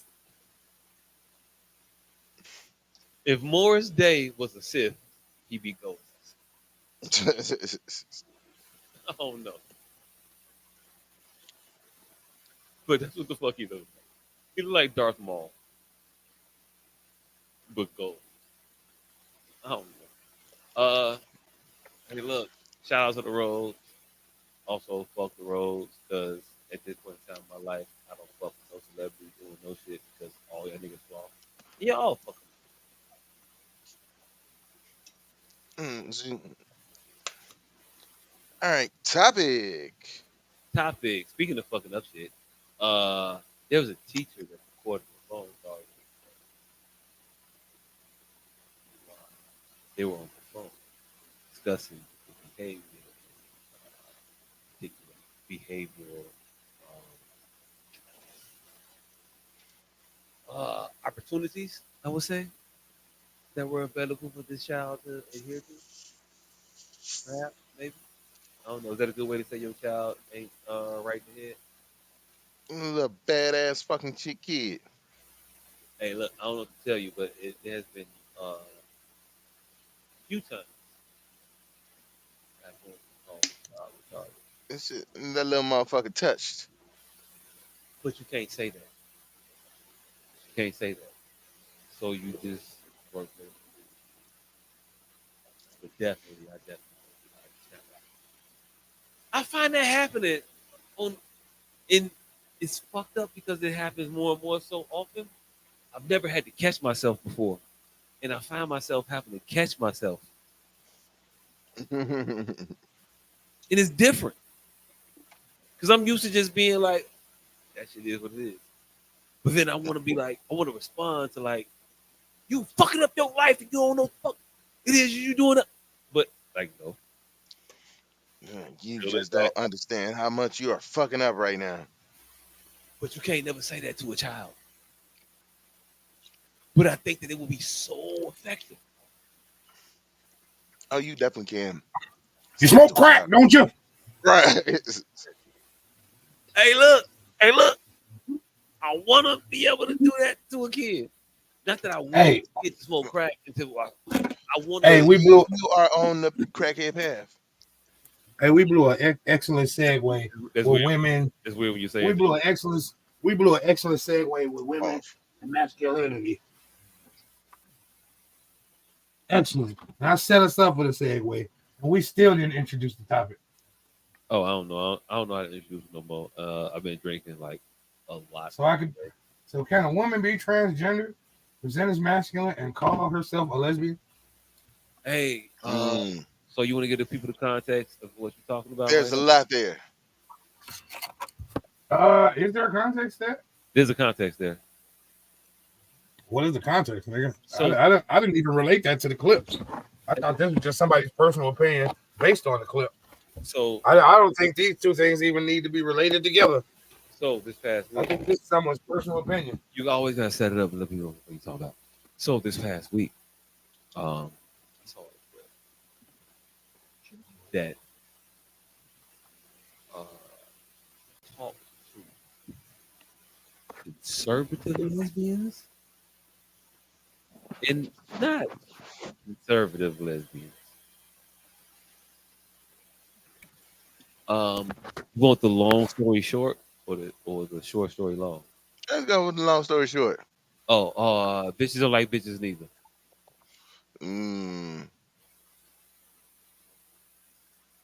True. That was the long story short.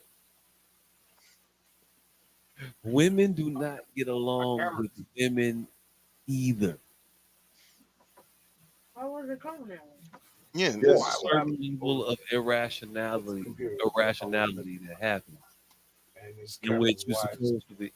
What you say? In which you're supposed to be, level-headed.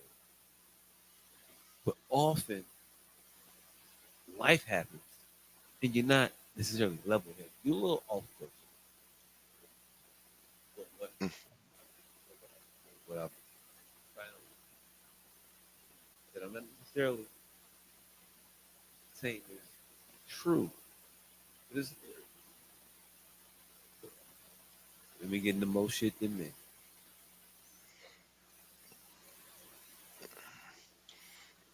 Women so, get into more shit than men.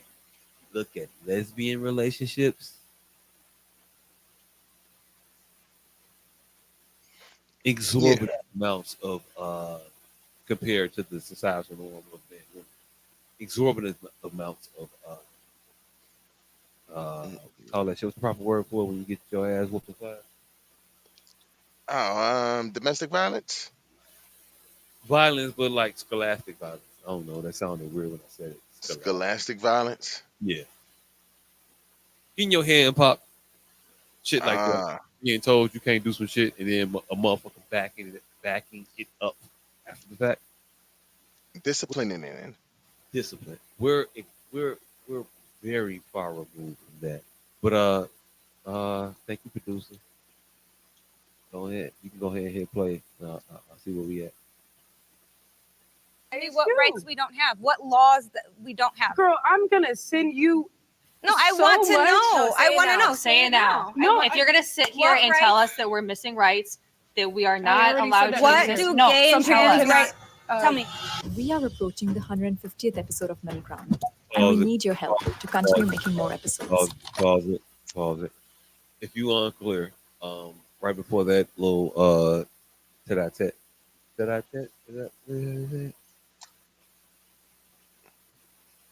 Those women were involved in the argument about feeding pests. Right? About who? What they were talking about? Feeding pests. Play it. Everybody gets to live the same Tell way me as what you. rights we don't have, what laws that we don't have. Girl, I'm gonna send you. No, I want to know. I want to know. Everybody gets to live the same Tell way me as what you. rights we don't have, what laws that we don't have. Girl, I'm gonna send you. No, I want to know. I want to know. Say it now. No, if you're gonna sit here and tell us that we're missing rights, that we are not already allowed said to that. What exist. do No, gay and tell trans us. rights? Tell me.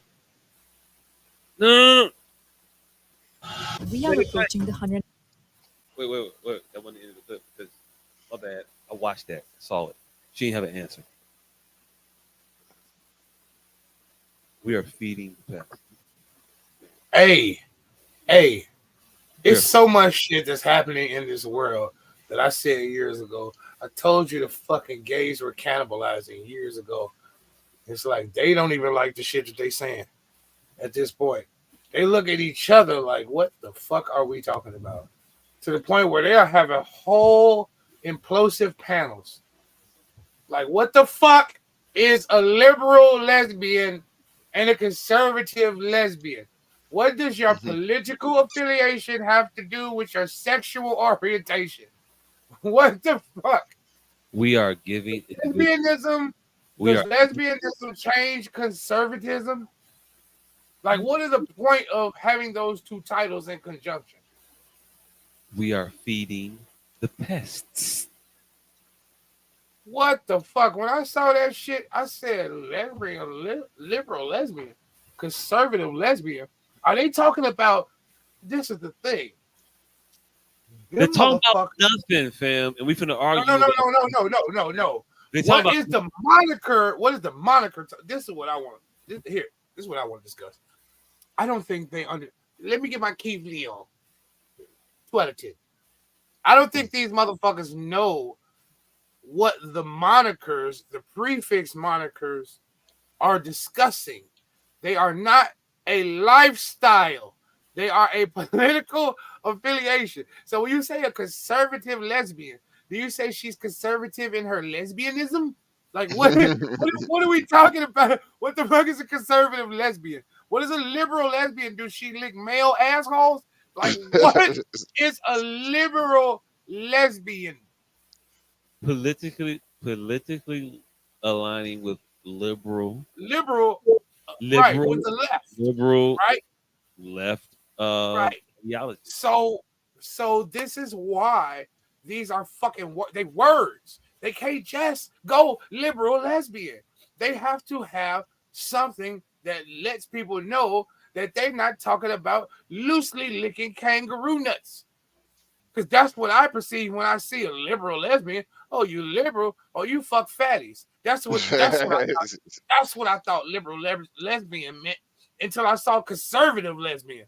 Then I'm like, oh, these nitwits think that they could just put those 2 terms next to each other and we supposed to tie-dye make leaps and bounds to ascertain that you are fucking mashing up a political ideology with a fucking sexual ideology. And I think wonder why fucking Wiener keeps sending emails with his dick. Because y'all fucking keep making people blur them lines. Anthony Weiner. Hey, look, I don't think there's a blur. I don't think there's a blurred line. Oh, when you go liberal or lesbian, the line is blurred, sir. No, it's not. No, it's not. With the Wiener situation, look, fam, don't send pictures of your dick to nobody. Unless you have previously discussed sending your dick to them motherfuckers. Like, you just don't do that shit. That's not normal. It's not acceptable. That's not what is supposed to happen. There's a discussion that's supposed to precede that particular hit the send button. Now, back to your particular stance. Bam. Shit can be ruled out. And I can stop it before it gets to a certain point. There's a certain level of things individuals can say that I would disagree. And then, well, I'll start to agree. And the same thing happens in the inverse. There's a point, so I'll agree with you in which, would you say, that shit flies?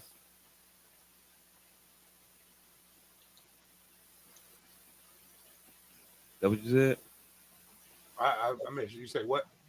You agree with the point? There's a point up into there.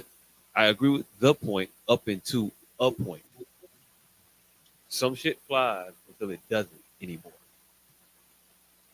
and I can respect that line of demarcation in terms of shit you're supposed to do, shit you're not supposed to do. I'm asking you, are you blurring those lines between the shit you're not supposed to do and the shit you're supposed to do? With regards to lesbianism, I don't know if I can even make that call. Okay, so in regards to that call, lesbianism is not a thing you can describe in terms of supposed to do and not supposed to do. Today. So you gotta accept that shit as you do. So you do lesbianism. Now, how do you do lesbianism? That's where I think that the general audience, the problem lies. Is that there's no consensus on how to lesbian? How to lesbian. And being not a lesbian, it feels kind of wrong for me to tell you how to lesbian. But when I ask how to lesbian, I'm expecting a fucking answer. But I'm gonna tell Somebody should have an answer. There should be one basis. There should be one mother lesbian of which all like a other lesbian lesbians. blueprint. Yeah, Hey, look. which all other lesbians are birthed. Like there should be a provincial lesbian that we could trace back. Now every other lesbian could be a multiverse lesbian, but there should be a strict prototype lesbian that all of us could go, hey, this is a foundational lesbian.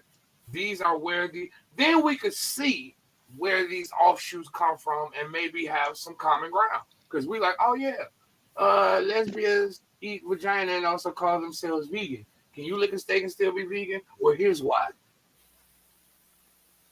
Like, and we point back to the mother. Is it dead? Right. We point back to the mother lesbian. Is it dead? It all goes back to the mother lesbian. But since there is no mother lesbian, if it's alive, since there is no Lilith lesbian, you just hungry. Lesbians need a Lilith. No, if it's alive, you a lesbian. If it's dead, you was just hungry. That's how the rules work. Hey, you can't lick a steak and still be vegan. So lesbians are not vegan by default. What you mean? You can't lick a steak and still be vegan. No, hey, look, man. So lesbian pussy ain't gotta be pork. Lesbians ain't vegan. They can't be vegan because they eat pussy. Hey, look. You say that. You say that. You can't lick a steak and still be vegan. You say that under your also stance of build a million bridges. No, this is what I'm trying to tell you. We need a Lilith lesbian. I'm saying that under the guise that there's no Lilith lesbian. Oh, we don't have a Highlander lesbian that I could base or my argument could be disproved from. If there was there was only one lesbian, if there was a Judith lesbian, hey, you know what I'm saying? Hey, look. I'm gonna keep it a bean with you. They be keeping it a bean too. Hey, look, flicking it, right? They flick it a bean. I'm drunk and I'm not all that. No, lesbians both have beans. They be keeping it a bean. Hey, look, no. I'm talking the whole conversation. I'm fucked up. I ain't even gonna hold you. It was it. So you had to ask me questions directly in order for me to answer you. That's just gonna happen. It's just how it will happen. Hey, what does AFK mean? All fight kids? Off keyboard. I don't know. AFK. Away from console. But console starts with a C, so probably not that. Hey, I have got all her goddamn acronyms except this one. The BRBs, the talk to you laters, the wrap this shit up. I'm out. How does AFK mean I'm out? Hey, look, I don't know what to tell you. Y'all gonna have to shirt for this shit. I think I said that. Oh, away from keyboard. Damn, I feel like an idiot. Damn. Oh, not console. Damn. Dang, I feel like a fucking dummy. Away from keyboard. Oh shit. Hey, now when I see that on Facebook, I'm gonna act like I figured it out on my own. Hey, don't you hate when people get on Facebook and some shit already been answered 43 times and they seen it and they want to answer it too to act like they were smart too? Hey, motherfucker, you seen this shit? Oh, I hate that. I hate that shit. Pisses me the fuck off. But also, I do that shit. Definitely. I will. Hey, look, I ain't gonna hold you. I will come on to a comment. I will come on to a post. They got 58 comments. I'm not gonna read these comments, but I absolutely know this motherfucker has already said probably in comment 3 the same basic as rudimentary shit that I'm finna say. But I'm gonna say it because it popped in my head. I felt like typing, so I'm gonna type. That's how it works.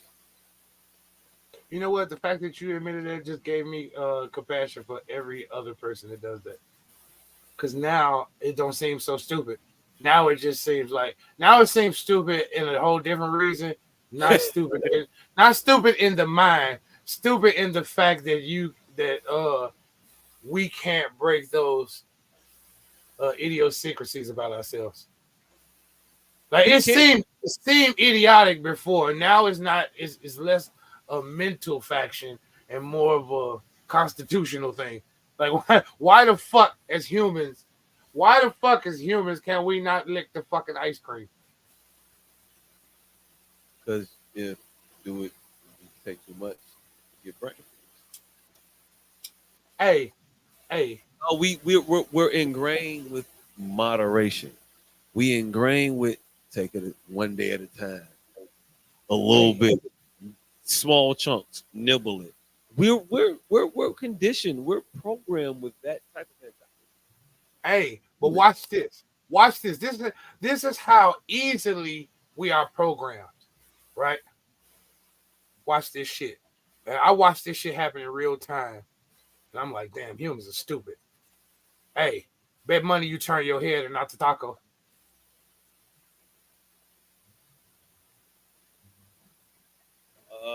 Yeah. But that's because when I turn the taco, shit falls out of it. Oh shit, you're not an idiot. Why is everybody else amazed by that and not just say exactly what you just said?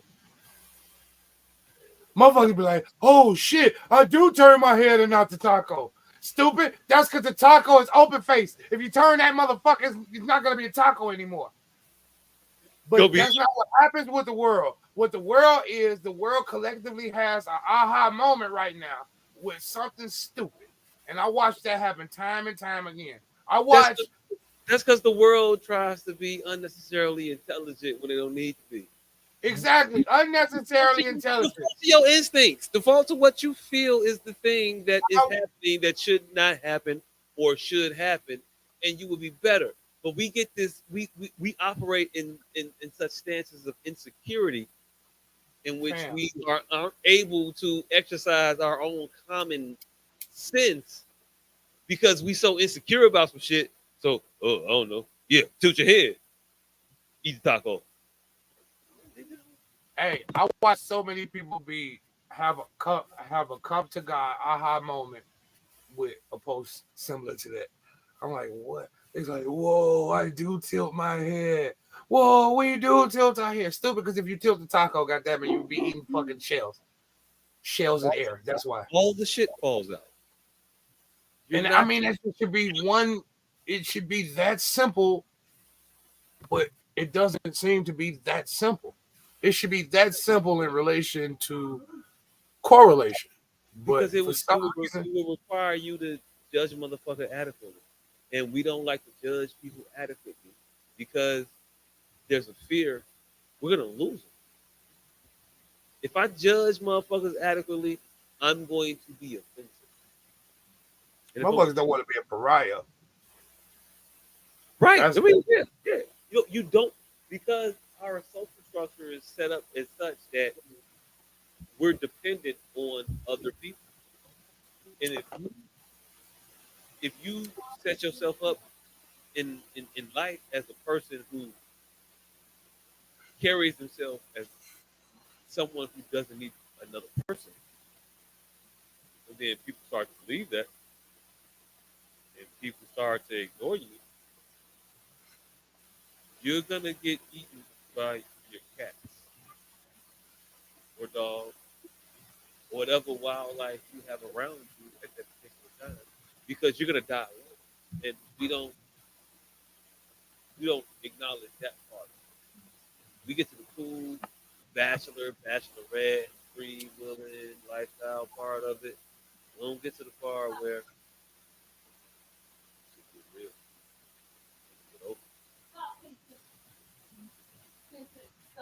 So yeah, lesbians are confused. And did we ever play the clip? Hey, because the funniest shit about that clip that you put in there at 43 minutes was the lesbians were fucking cannibalizing. What the fuck is that? The fucking Roman Sisyphus? Is it? I don't know. The snake that eats his own tail. The medical. I don't know the name of that, but yeah, that's the thing. But it's the thing. I think it is Sisyphus. But the funniest shit is that they're becoming a snake that's eating its own tail. They were fucking dismantling poignant points just because they didn't like damn. Well, I don't even want to call them you can let they her weren't play. opinions. There were We kind of set it up. You can let her play it. Yeah, play it. You let the people see it while you look for the words. I'll never find A it. lesbian can use whatever pronouns they want because that's their right. That is protected in our Constitution as your freedom of speech. But on the other hand, I am not obligated to validate that. And I'm not, like, in my opinion, a lesbian is a woman who loves another woman. I believe what I believe is a woman. Maybe not everyone here agrees what a woman is, but I believe that.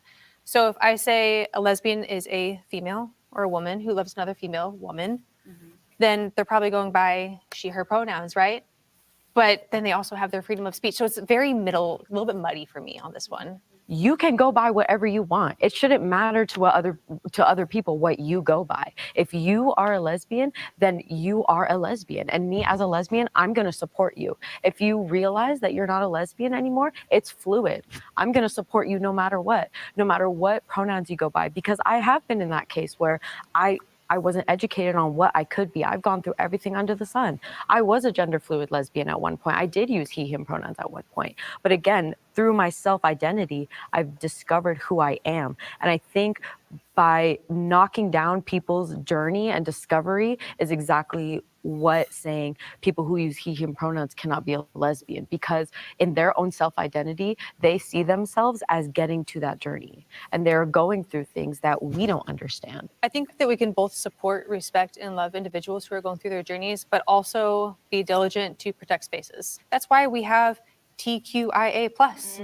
You know what I'm saying? That is why our umbrella has expanded to be what it is, so that we can both protect our spaces, but also accept, love, and encourage and support individuals who are not quite sure what they are quite yet. And that's okay too. You can do both. Do you feel like non-binary people are encroaching on lesbian spaces? Like, is that something that you feel like is a real social issue, or? Depends on what side of the non-binary spectrum they're on, I think. That's what I was gonna say. What do you mean by side? Because non-binary itself means you do not have a binary. You are But not on either side. But you still have a sex. Make it make sense. Let's how about all of us together? The middle ground is let's make it make sense before we push everyone else to accept it. Well, we always have work to do. Yes. Right. But no matter what. We all showed up. Right. We all showed up We here. all showed up here. We showed up. It's not just like saying you're going to dismiss someone just because you don't understand. That's part of the work that we have to do. But you guys That's are why I the was ones trying, that want it especially with you changed. earlier. We don't. So you guys have to figure it out. We don't. We want it to stay the same. Right, but Pause. right It's now, not our responsibility. Pause they're it. trying to undo everything. Right there, please, because she said exactly what I say all the time, and I like it because she is a person that looks nothing like me. Hey. We share. Hey, look, she said she was black. I watched it, so she said she was black. But Hey, other than hold on. I need to record this because I just came up with the dopest T-shirt I did, and I'm finna forget it. But red-blooded American cisgender fluid lesbian, with a stick figure, with a gun belt, fucking a bitch, shooting a gun in the air, drinking a beer. and underneath it's gonna say respect my pronoun. Call me Ishi Blotitious. Respect my pronoun. I knew that motherfucker. Red-blooded American cisgender fluid lesbian male. not Respect American, my pronoun. not American, American. Red-blooded American male. Ain't gonna be holding the flag, shooting a gun in the air. Gonna have a bandolier and a fucking AK on his back. He gonna be humping a bitch. American. But no, what I was saying was the shit is so difficult to navigate that the individuals that are in the lifestyle, in that culture, born into it, because I think you're supposed to be born that way. That's what Lady Gaga told me. But she says you're born that way. You're born into it. And these are individuals that are not children. These are adults. These are adults my age or better. And some of them are telling you they don't understand it. They don't know how to navigate it. It's because a lot of this shit is very, very confusing, and Why do you motherfuckers having a telethon? it seems purposeful. It seems like you actively trying to confuse motherfuckers about shit. At a point, we gonna have to reset to people are people and they are who they are. Boy, girl. I mean, how far do we indulge the delusion before we say enough is enough? I'm okay with them having their own sect. I just need them, but well, I ain't gonna say I need them. It would be nice to have a prototype, to have a provincial one, so we know what we're basing our ire and vitriol on. If because it may leave once we know, oh, this is what you're saying. It's the dance that gets Fam, most heterosexuals, I think, agitated. Like for fam. instance, if you Problem is, move further in this, if you they move don't, further in they this don't video, know, fam. They don't know that's what what it is, so they can't tell you to be able to operate in it I'm appropriately. agreeing with you. I'm agreeing with you. I'm just expounding. I'm agreeing and I'm resonating. I'm just expounding. If you move forward to the 50-minute mark, like I told you yesterday, they've reached a point in their own timeline where they themselves are scared to say the word gay. I found that fucking hilarious. Yeah. I found that hilarious. Like, in fact, would you skip the 50-minute mark? They themselves Go ahead, skip the 50 they minutes. themselves are scared to say the word gay. That She shows stuttered and stammered several times on Gay Club. this She's should gay. show, She didn't this want to should say Gay Club. this should tell you how ridiculous a lot of this shit is. And how we're painting ourselves into a point where we won't be able to say words. I mean, she stammered on more That's than what, one occasion, more that's than what we're, one of them. that's what we're gearing to. And a gay identifying presenting woman who can't say the words gay. Hey, if people don't understand the irony of that, we are too far along the script of idiocracy. If they can't see the hilarity, and we are. What the fuck could I or you do? Again, I'm just speaking to where we are in human existence. If they can't see the irony and give a small chuckle at the persecution of the word gay has gotten so marred, so wide, so fucking blurry that the gays are scared to say it. Like I had no idea it had invaded their society as well. Like, cause it ain't been that long since we're scared to say it. Like that's how demanding they are. It has gotten dangerous to say the word gay in less than 4 years. Yeah. Tell that time mark one more time. 50 minutes. I think it was 50 minutes towards the end of the 50-minute mark. So like 50-30.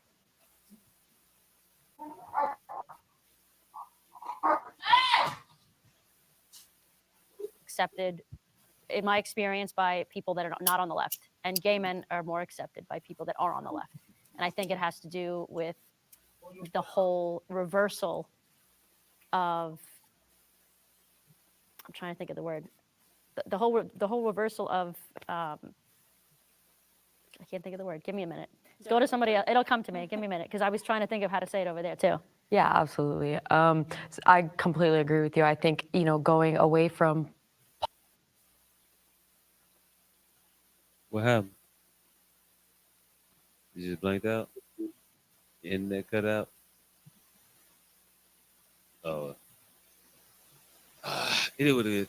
But yeah, so she was going on to describe how on her block, the conservative lesbian that is, she went on to describe that there was a block in her neighborhood that has 13, and she went on to say gay bar, but she didn't know how to call gay bars, and there was only one lesbian bar, and that was in reference to a segment where they were posed with a question: are gay males more accepted in society than lesbian females? And I thought that was an actual. I didn't really give any credence to the question until I started hearing some of the answers, and that's why panels like these are good, because I didn't even think of what we consider acceptance. Is favor? It is, how do I want to say this? I texted to your ass. It is lack of judgment considered favor over actual pleasantries. Like, when we said, I'm gonna put it up. You worded it a lot better. I'm gonna put yeah, it I here. worded it a lot better than that. Is But unwanted attention the same as society acceptance? yeah, societal acceptance. Right. And it depends on what you want. Right. So is catcalling a lesbian the same thing as, is that societal acceptance? Yep. Is catcalling lesbians the antithesis to beating up homosexuals? No. Like, is that the direct antithesis? I don't think that's the direct antithesis. I think that's a perversion along the same lines as that. But it's not, though. It's the opposite. It's the inverse reaction. It's the inverse. It's the inverse, but it's the inverse, but it's based on the same, from the same node. It's from the same ideology. It's an inverse reaction, but I don't think the ideology is changed. It's a crime of opportunity within this particular conversation. Like, I think catcalling lesbian is just a crime of opportunity because we can. I don't think it's from a form of accepting them. I think if you accepted them as you are, you wouldn't catcall a motherfucking ass because you know they have no interest in you. I think the catcalling is a form of protest. I think it's a literal form of protest. It's a form of protest. Catcalling. What's the protest for? Who's sex, alpha men, alpha males, protesting supremely, what? huh? They're protesting what? Same-sex engagement. Hey, baby, I can give it to you better than she can. I mean, they not saying, hey, kiss her. They're not saying that shit because they want them to have a happy romance together.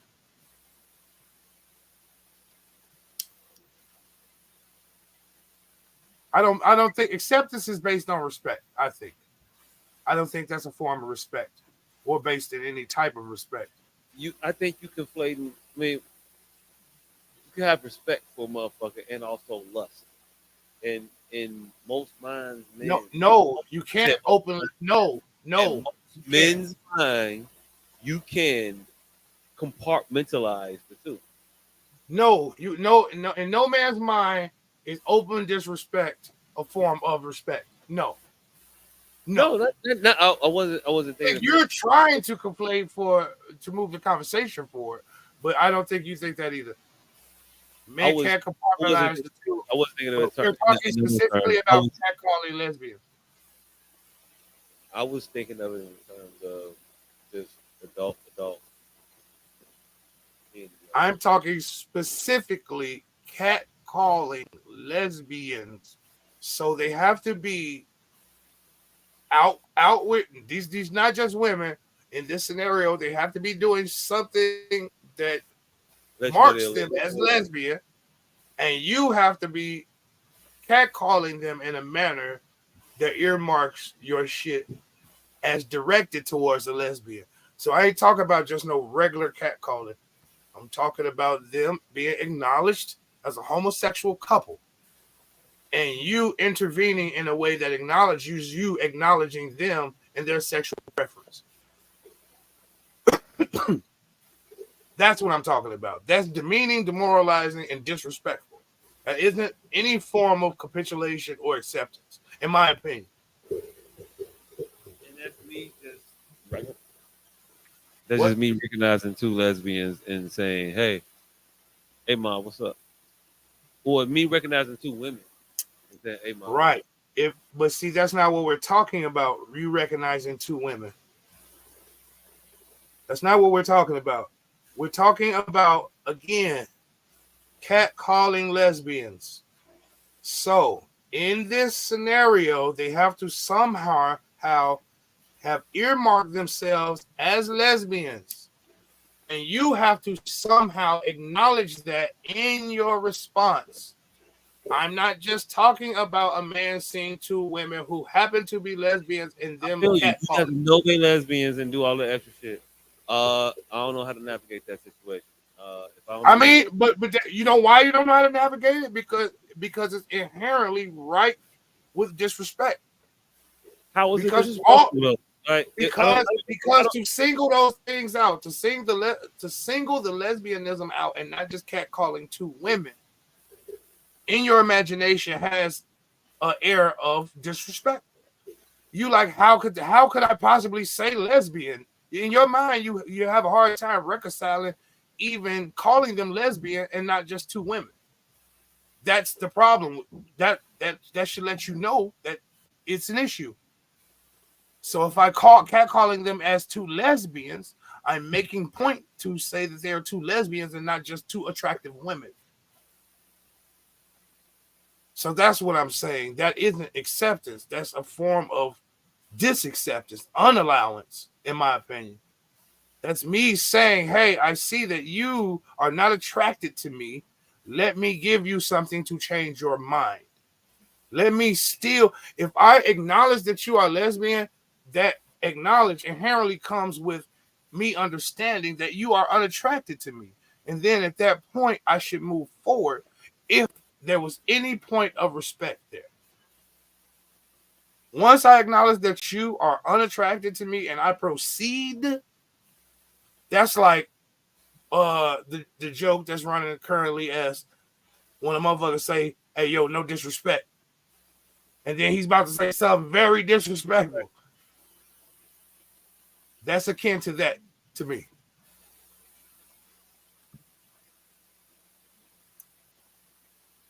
I ain't mad at it.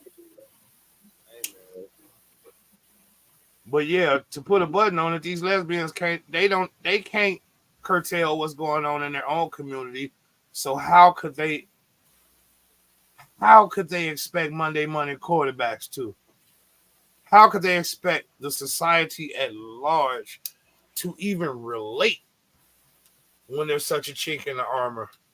As something so simple as what is a lesbian? Like there was hints in some of their versions that they couldn't even come to a consensus in this tiny panel. Now expound on that. That most people in the panel said that a lesbian like woman. And then certain people. You keep getting away from the mic, brother. I think that can you hear me? Yes. Good. So I think that the initial issue with instance with them, what I think the initial instance with them was, we'll overfeed the motherfucker and see what they do. We'll underfeed the motherfucker and see what they do, and we'll compare the results and just see how motherfuckers act based on their position to need. And that was the experiment. And they found out what they found out. Hungry dogs ain't loyal. And it's the same answer we've been getting forever and ever and ever. It's not new. It's not news. Motherfuckers who hungry will fuck you up to not be hungry no more. And people who are hungry all the time look for ways to protect their shit so they don't have to become hungry. This entire thing we are doing right now in life is trying to find the balance between those two. We as humans have yet to figure out that particular equation of the ecosystem. It is what it is. We're not that smart. Oh, my 2 cents. All right, we can wrap this up a little bit. Wrap it up. In other words, lesbians, when y'all figure it out, we enjoying the conversation. But until then, we gonna get all these jokes. That part. What's Sincerely, next? straight. The next topic. Off the cuff. Fuck it. T.I. pulls up at the clubs and uses his likeness for promotion. I didn't read that one. I heard something about it. We talked about that currently. We talked about that shortly, but the clip is the support evidence to the argument. Him berating a fucking bunch of bouncers at a door. It's not. It can never. It never ends well if it ends. You got a video of T.I. after the whole Kane situation. Apparently, some club promoters put his picture on the flyer as though he was going to be there. He pulled up, told them it's Atlanta, and you don't throw me in Atlanta, the biggest motherfucking nigga in there. I'll stop all kinds of shit. Fuck.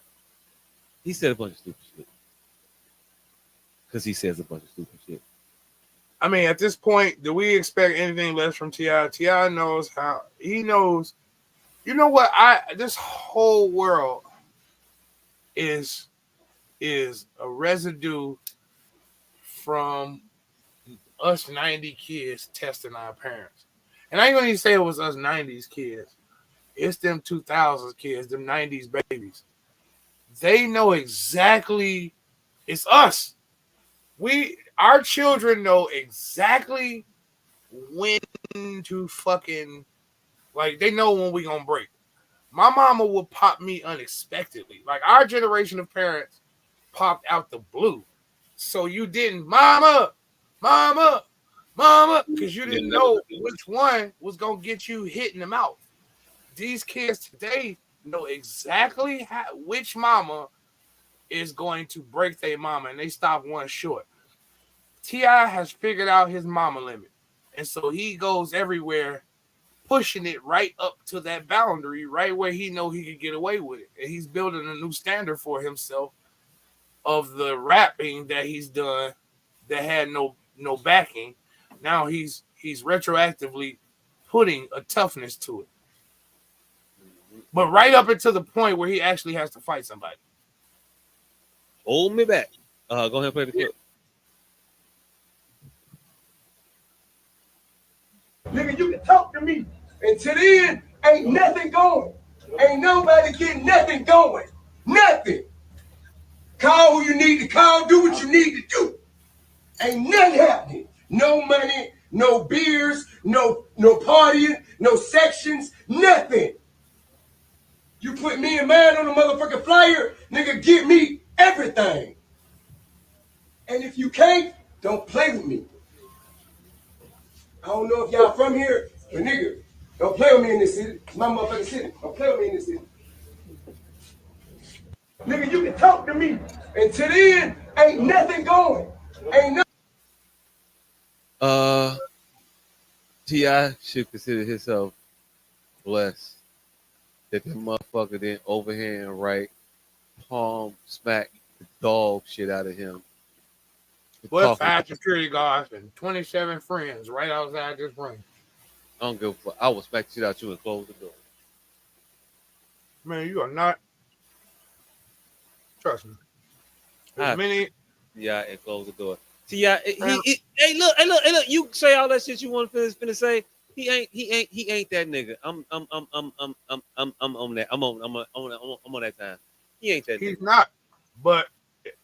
not, but he rolled with enough niggas that is that nigga. No, he rolled enough motherfuckers because he got a checkbook that would make him that nigga. But hey, look, if you know what I know, your checkbook ain't finna do shit. It is. What the fuck do Now you when mean? you ain't hit no more, motherfucker. Not when the What? motherfuckers think you ain't finna be able to pay that motherfucking debt at the end of the day. You crazy as hell. You crazy. That's not how contracts work. Contract will be on your contract will be on your head whether I'm dead or alive. Fam, we right here, right now. We at the club. See, what the fuck contract? You came here to talk all this shit to me in my face. You 5'3", 117 pounds. I'm gonna squash your little ass. Stop. I got 18 niggas with me that's 7'7" though. Because I put your likeness on a fucking flyer. Did I tell the people you were gonna be here, or did I say it's gonna be the tip off of a fucking event? Fam, I got 17 linebackers with me. You can talk that tough Tony shit if you want to. I don't know. But if people thought T.I. was gonna be there, then it may be one thing. But nigga, stop being. You ain't Wyatt Earp. You ain't Doc Holliday. Stop that bullshit. You gonna get fucked I got up. 17 Doc Holidays with me though. Who the fuck that means something to? The people he talking to. That's cool. You not Doc. You wanna know what made Doc Holliday Doc Holliday? He came up in a time where motherfuckers couldn't say, Your Honor, I'd like to press charges against that. It was him right there. That's what made the legend. That time today. So you can't be this Doc Holliday nigga. And bang, bang. So if you want to be that motherfucker and maintain some semblance of freedom, you're gonna have to be a motherfucker that have to put your fist up and fight. And that's not that nigga. I don't give a fuck how much motherfucking rapping he did about how great he was at actual boxing. I don't give a fuck how many videos he put up after he had supposedly gotten into a fight with a world-class welterweight champion. I don't give a fuck about none of that shit. I can see you and know that physically, pause, I will dominate you, fam. Stop talking this shit like you a big nigga. You not. Stop talking this shit like you a tough nigga, cause you not. You wanna know I know you not? You can't raise a kid that don't know how to act in public. They ain't a moniker of a tough nigga. You can't be a motherfucker that run the block but can't run your crib. How does that work? How are you the man everywhere but at home? How does everybody respect you, fear you, or hold reverence to you but your son? Why everybody scared of you except the people who know you? That. Everybody but the motherfuckers who know you is scared of you. It's weird. It would seem to me that a lot of your shit is built off falsehoods and that you're trying to perpetuate these same falsehoods. And now, again, like I said last week, you're running the foul of your child. You try to rectify that shit. But you are always about the talk of things and not about the action of things. Because if a level-headed, business-minded individual would have saw their name or likeness being used on a flyer to perpetuate ticket sales or proprietor or what's the word when one of us come visit your shit? Patronage. If that was the case, cool. It'd be that. You doing that, and that's what we got going on. You being used to sell tickets. And you taking umbrance with being used to sell tickets. Business motherfucker is gonna say, I'll send Byron over there to look at the club, look at the party, see what's going on. Probably tape it. Hey, look, this is 2023. I look at the camera right now. These glasses, cameras. The cameras. They're not even expensive. If you want to figure out what the motherfucker is doing in established basic evidence for said nonfeasance, you can do so as an adult. But when you want to run around and act and react to things as a child, your children see that and they react. All of that rah-rah shit you do, your son see it. He want to do all that rah-rah shit. But now you try to rein that rah-rah shit in. By being a rah-rah, you have to be different than the thing you're trying to correct. You can't be the same. Or else it's going to fall on deaf ears and motherfuckers going to look at you like you are out of your mind. I mean, I want to disagree with that a little bit. Because we come from the dudes. Because we come from the dudes I say not as I do generation. And we learn well. How'd that work out? We didn't learn well. I don't see none of us doing shit our parents do. Nothing. Hey, look, man. I don't know what to tell you. I see parents. I mean, we don't even have none of the same bad habits as our parents. We develop all new bad habits. I ain't saying we worked out better in the long run. What I'm saying is we don't do the shit that they do. What is the difference that we don't do? What are the things that we don't do? I don't know as many alcoholics as our parents. I don't know as many cigarette smokers as our parents, pork eaters. I don't know I just left somewhere right now with 3 packs of Virginia Slams unopened on the table. 3 packs of Virginia Slams from our generation. I'm saying on the table. I don't know who was smoking the motherfuckers. An old motherfucker. It wasn't nobody from our generation. Okay. All right. Like there are cigarette smokers with us, but not nearly as our parents. Not nearly as widespread as our parents. There are pork eaters among us, but not nearly as widespread as our parents. There are alcoholics amongst us, but not nearly as much as our parents. That's the only one. Like our social drinking. You push on. Push back on. What? That's the only one I will give you pushback on. What is alcoholics? Consumption of pork. I don't think you know a lot of alcoholics. I know a lot of motherfuckers that are able to handle their drinking socially. I don't know many motherfuckers that from my dad's generation that'd be. I don't know many of those. Everybody says they can handle their alcohol appropriately. Hey, look, I was just on here a minute ago talking about I was inebriated. I was drunk. I was fucked up. I was drunk. My level of drunk is me not being able to carry on a complex conversation or a simple conversation, I guess, maybe however you want to decipher these motherfuckers we do for an extended period of time without losing my faculties and bearings sometimes. It happens. But then I'll get back on and I'll recover. Losing the thread of thermodynamics while you drunk is different than what our parents used to be doing right now. And I've been drinking. But I don't think that is a function of motherfuckers need to be able to drink and do all that shit. No, I think it's in spite of. No, I think it's a function of you seeing how many alcoholics from your parents' generation, and you made a active effort not to be that. It may have been innate. You may have not have been in the forebrain, but it was in your mind. That's why we don't have a lot of those. Why we don't have a lot of crackheads from our generation, even though they choose different drugs of choice. I think we listen to do as I say, not as I do. I think we listen. That's all I'm saying. I call all of them crackhead. Huh? I call all the motherfuckers that's on crackheads. Even if you ain't on actual crack. Call you. That's what I'm saying. I don't. I think we listen.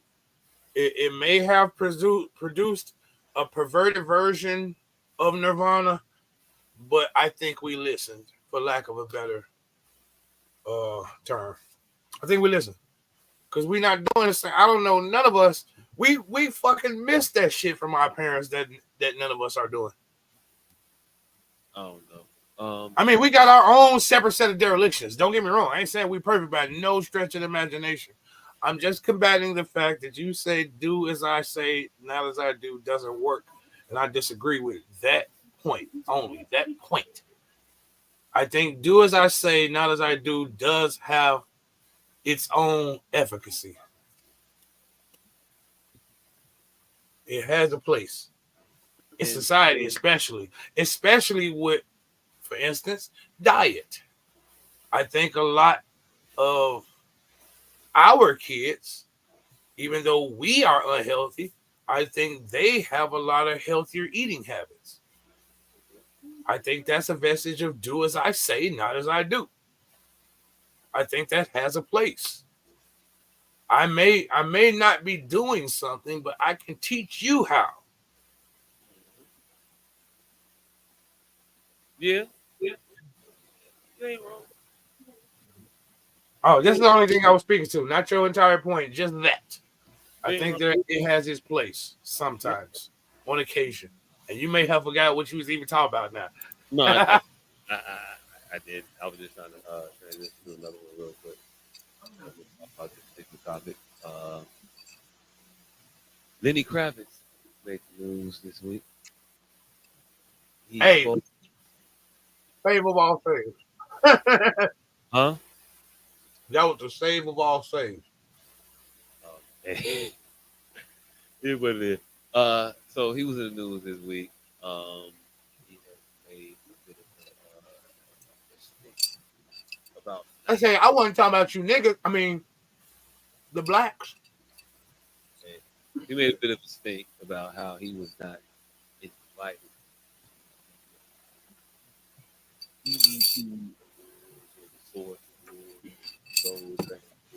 Any of the traditionally black. I'm sorry, I can't hear you, Jog. You gotta speak up into the mic. Okay.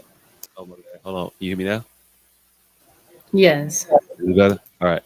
So he was saying how he wasn't involved in We invited. didn't need you to turn the mic up, motherfucker. Just move it closer to your mouth. All right, my bad. So he wasn't invited to the Fuck Awards, BET Awards, shit like that. And it caused a bit of a conversation. I had this conversation in my own home. And in perusing of what happened? Oh. In the perusal of his works. We went through it a little bit.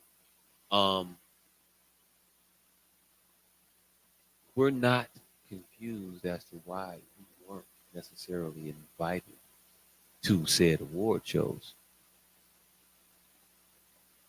You don't make music for that audience. Just because you are of a particular skin tone and make music doesn't mean that that music that you make is for that particular audience that looks like you. That's not what it is. You can make really, really great music that no one who looks like you listens to. And I'll be the sacrificial violent. I don't listen to Lenny Kravitz music. I know American Woman and nothing else. But what I do know about Lenny Kravitz is the fact that it has never felt as though it was geared towards me. Never felt like it was my type of music. Just nah. I mean, some of the things that we listen to, yeah, I could bob my head to and rock out with, and that'd be cool. But a lot of it is bullshit. It's some also ran, it's some whatever stuff. Back to Lenny Kravitz. You made your music geared to a certain audience. It wouldn't be you. You know it, I know it, we all know it. Now, why is it 30 years after the fact you want to act like you being done, you were done some great injustice by never having been able to go to the BET Music Awards? Did you ever ask? No. I'm gonna say no. One. Two. Were you ever bothered by it during all those years where you were making hit songs? I'm gonna go ahead and say no. So, but now fast forward to the point where you're outside of traditional norms of employment. You want to rely on the entertainment industry. Goddamn, All of a sudden, you lean on Lenny Kravitz, and Lenny Kravitz is sitting here and talking about how he is not actually accepted by people, and you perpetuate that. But the entire time, you have been telling Lenny Kravitz, you make so much greater music than they do, and you internalize that shit. And I'm gonna say you internalize that shit. That's my opinion because I watched. Hey, look, I threw a dart at your video reel, and every time I played something, it felt like something that wasn't marketed towards me. And I like all kinds of genre of music. Didn't like your shit. I didn't like the music on a lot of the shit. And I didn't like the visual representation of the people in the videos. You can't act like you down for the people and you so offended that the people ain't down for you when the entirety of your existence musically has been centered around playing to and being palatable for white audiences. And let's keep it a bean. You played for white people, fam. Your whole career, you played for white people, and now at the end of it, you want to try to get your chest all huffy because niggas ain't never invited you to a motherfucking award show. You never made music for motherfucking black people to listen to. You never included black people in your music. Other than you being black, there wasn't nothing black about your shit. Every video you show when you idolizing a woman or pedalizing her, it's white. All But he of dates black women though. Huh? But he himself dates black women. I don't give a fuck what you date. I'm talking about your proliferation of a certain message. I mean, just imagine a world where you just hand your career off to the people who have been successful at making careers flourish in the genre that you find yourself in. And imagine these people are all white. Imagine they doing their best to put your black ass not in front of your peers, but your contemporaries. Why does me being in front of my contemporaries have to be at the exclusion of all of my people that look like me? Because that is at the fault of your team, which is at your fault, but these people have known to make successful careers where you're trying to go, in the sphere where you're trying to go. So hindsight is always 20/20 that they may have left your people by the wayside, but they did what they were supposed to do. And the fact that we even know who Lenny Kravitz the fuck is. We would have known who he was if he'd just came out and told us that his mama was the mama from the Jeffersons. We'd have known him then. Bro, come on, bro. Come on, bro. How many people's kids ain't? How many people's kids are famous? You don't have to sell your own people out to be famous, to be. That's what you're saying he did. And if you do, I'm going to call you a sellout. You don't get to sell out and then escape the brandishing of sellout. But what is that? See, that's what I'm saying. You can't come out as Dennis Rodman and call a man a sellout. He came out what he was. He was trying to sell there from the beginning. How is that a sell out? Sell out is coming with the message and then selling out for money. He was trying to go there from the beginning, money or otherwise. He was going to that sphere. Regardless from the onset. Regardless of your intention, if you look like me, I'm just speaking to the term sellout. Sellout has a connotation of selling out. Explaining to you the term sellout. Regardless of your intention, if you look like me and you do stuff to the disservice of people who look like me and you're a sellout. He did things to the disservice of people that look like him. And we might want to play it as though it was innocent and it wasn't all that deep. But when you actively put only white women as the love interest in your movies, when you do, not your movies, your videos, when you shoot your videos and everybody in your video, aside from you, is white, you're sending a message, whether intentional or unintentional, but I'm not giving him that unintentional covering. That motherfucker knew what the fuck it was that he was doing because his white handlers were telling him, this will make you more palatable for the masses. This makes you more marketable. And he went right line and sinker with it. And you can't tell me nothing different than him falling for the bullshit that they put in front of him. Who do you think hired career staffers? Hype Williams or Michael Tyler? I don't know the other motherfucking name at all. And I don't know. I don't care. You directed the video. I'm telling you, Hype Williams hired career staffers to be in Shake That Ass, not Mr. The motherfucking example. Hype Williams hired Superhead to be in Shake That Ass, not Mr. Williams. You can't clear Lenny Kravitz's bullshit by introducing Hype Williams. What I'm telling you is the shit you trying to conflate as his stats on shit ain't so cut and dry. I'm not sticking up for the nigga, but what I'm saying is the team you hired to take you to the sphere, yes, you could have been more diligent of standing on a motherfucker to include your people. That would be altruism. But we're not talking about that. We're talking about the antithesis of that. See, I'm not calling him altruistic. I'm just saying the nigga was the nigga. I'm saying he had no ill intent. He wasn't malicious. I didn't see him do anything to the detriment of black people by just being oblivious to the fact that he should be inclusive. That is to the detriment of black people.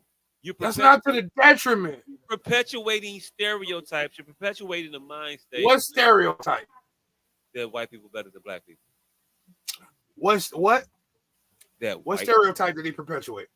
That white people are better than black people. And how did he perpetuate that? By dating and marrying black women, by having black children? Nope. In his music, and in his music's presentation, by intentionally surrounding everything he does with white people.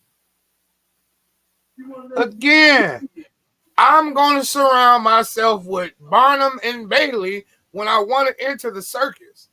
Yeah, and that's cool. It's not my fault that Barnum and Bailey are white. And if you dealing with Barnum and Bailey works to the detriment of your people, then you sold out.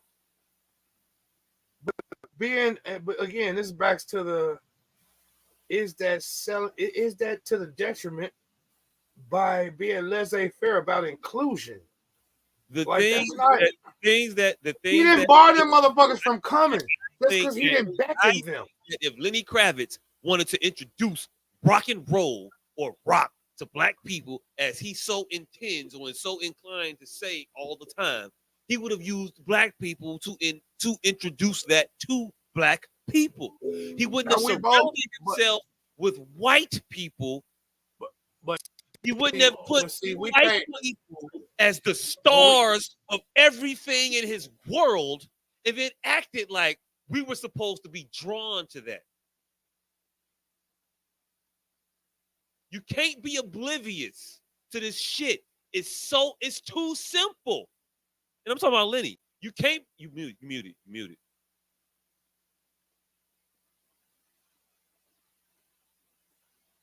What I'm saying is, you, my co-host, can't be actively knowing he's lying about his attempt at being inclusive and judge him for the lie and the failure. Like you can only do one or the other. Either he failed or he's lying. Lying and call you out on the lie. So call him out on the lie. You can't say he failed at some shit he wasn't intending on doing. He wasn't trying to be inclusive to black people. He wasn't trying to be exclusionary either, I don't believe. I think he was just trying to be Lenny Kravitz. Okay. And it happened in the way it happened. And hindsight is always 2020. Retroactively, he always could have done better to get us to the jam. He didn't.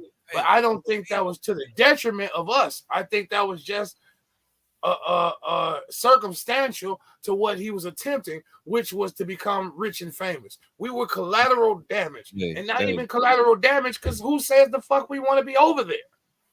This is his whole postulation. When a black man makes a song called American Woman and dedicates it to a white chick, it's an issue. There's some indoctrination going on there. There is some reverse trick. There's some trickling down from that Lenny Kravitz. Some technology going on. There's a trickling down from that is going to affect everything else after it. I agree. But what I'm talking about is intent. Hey, look, I'm not going to absolve the motherfucker of intention. You see this shit happening. Don't get up here in 2023 talking about how black people have shunned or ignored you while you have done all of the things that made you remotely famous, have been ignoring black people. So let's bring this back to actually what's going on, because I see we finna have the actual discussion here, but we may have drawn our audience away from what actually happened. This cocksucker, this dude Lenny Kravitz made a statement towards the black diaspora as a whole, and then when challenged on it, said he was just talking about award shows. His statement was what? I don't think we said it in its entirety. I thought you had it all the way up. I ain't have it up. But yeah, his statement was very general in its original inception. And then once he was challenged on it, tried to curtail it to and mitigate it and minimize it to one of two existing fucking shows. First of all, one of the motherfuckers is defunct, and the other one is hanging on by a thread, if even still a thing. If the BET Awards still a thing. You say what? I said that the BET Awards still a thing. Because what he said sounded in its inception to be a general statement towards the black diaspora. But then once he was challenged on it, he said that he was solely talking about award shows. It's only two. At the time, there were only two. The S.O.S Awards and the BET Awards. One of those two is defunct. What award are either of those shows given Lenny Kravitz? Like I said, one of those two is defunct. So for him to make that statement in 2023, one of those two is defunct. He's for lack of a better term, T.I. blaming a dead man. Hey, real quick, this is his clarification of it. The comment I made was not about black media or the black community. I was specifically referring to black award shows in particular. That's a direct quote, as attributed by. So yeah, that's what we need to address. A blatant lie. His original statement was a general, I didn't get invited to the cookout statement. And then he wanted to, once he got challenged on it, wanted to go then point fingers directly at two award shows. Only one still existing to defend itself. Hey, all I'm saying is the man got a point, and I don't even be on his side all in all. I don't think the nigga got a point. I think your point was a better point than his point. And he never attempted to be at these award shows. What the fuck? We all knew, well, I think we all knew at a point Lenny Kravitz had the cachet to be at any award show he wanted. All he had to do was make a phone call. I think they, at a point, Lenny Kravitz had the cachet to get a category invented. Then he Lenny aged. Kravitz. Lenny Kravitz was Lenny Kravitz, motherfucker. Like, if we try to figure out why right now we even know this nigga name, it'll start to sink in that celebrity is It's gonna surpassed be talent. Willie Nelson. It's gonna be all kinds of other motherfuckers. It ain't even working. No, what I'm saying is celebrity surpasses talent. Willie Nelson, we know a couple Willie Nelson songs, and 100%. I don't know a single Lenny Kravitz fucking song. What I know is that remake he did to American Woman, but he was Lenny Kravitz by then. Why the fuck was he Lenny Kravitz ever is what I'm saying. I know he dated Madonna. I know he married Lisa Bonet. I know he dated fucking Zoe Saldana. I know the nigga has a track record of being a sniper in industry. Why do I know any of this shit and don't know what gave him the carte blanche? I know that nigga's a fucking B character's son from a fucking 70s. A 70s hit that could be argued of its hitness.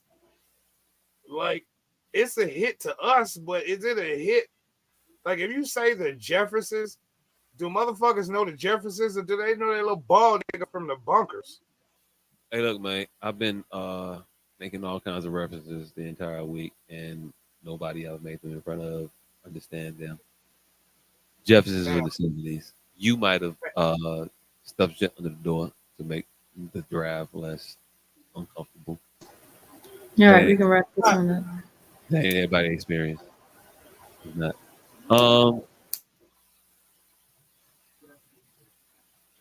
Hey, Lenny, you said fuck you to us a long time. And now motherfuckers is saying Lenny who? And you feel a way about it. Chickens coming on the roost, man. I don't know what to tell you. Producer, what we got out? What you want us to talk about next? You just want to talk about the teacher earlier. The who? The teacher recorded the mom conversation. Oh, go ahead and play it. I have to pull it up, but I don't have it. Then you have Jamie Foxx, and then you have Diddy's allegation, Mary J. Blige. Oh yeah, Diddy pulled the back. Hey, Diddy's doing his best impression of Russell goddamn Simmons without actually leaving. I think at that point, I think Russell Simmons did a disservice the way he left the country. Because now anybody does that, we just automatically assume guilt. Hey, look. At what point did you not assume guilt when a motherfucker said, "Hey, yo, look, I'm gonna be out"?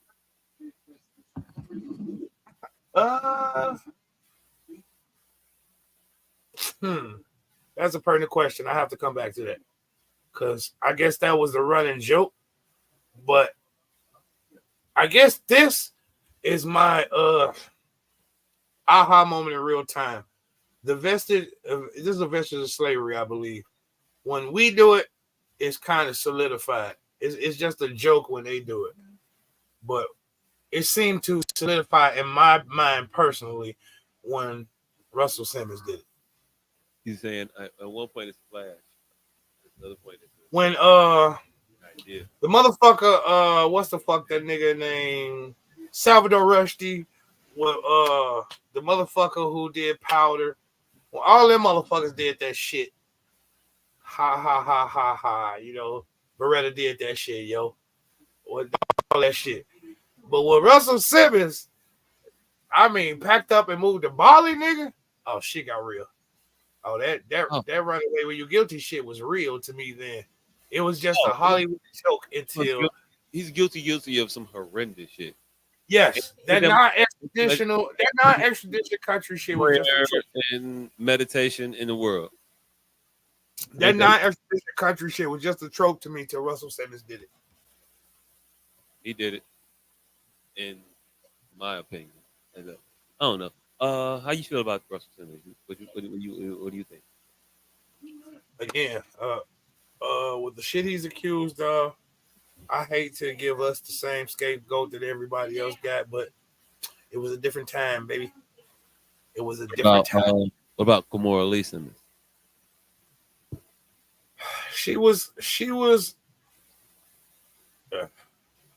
she was a white woman of the situation, and white women can then reap all the benefits of the white power structure. And then once they get a taste of the power, want to then internalize it and turn it on the power structure to use the power. It's perverted, man. They use the power structure to. I get the power and I cut the switch off as soon as I get in power. No, but that it ain't even like they want to cut the switch off. It's like they get to the boardroom and be like, now give me the whip. They're not trying to change the dynamic. They're just trying to change who's holding the fucking whip. Because they definitely could just get better. Yeah. And no, that's not what's going on. And we learned that a long time ago. I wish these sisters would learn that and stop aligning themselves with these fucking harebrained ass attacks on society. Mm-hmm. I don't know. Fuck Puffy. He ain't shit. I think he did all. Fuck Bad Boy as a staff, record label, and as a motherfucking crew. If you want to be down with Bad Boy, then fuck you too. I've been Team Pop for a very, very, very, very, very, very long time.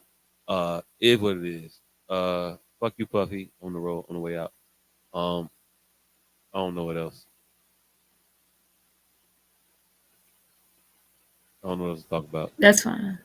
I can pull up the video of the woman. Give me 30 seconds. 30? What woman video you gonna pull up? The teacher. Oh.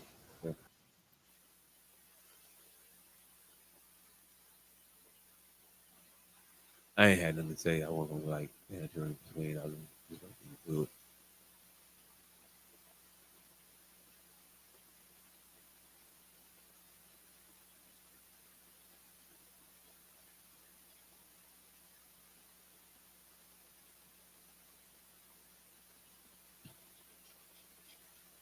It feels weird not to talk.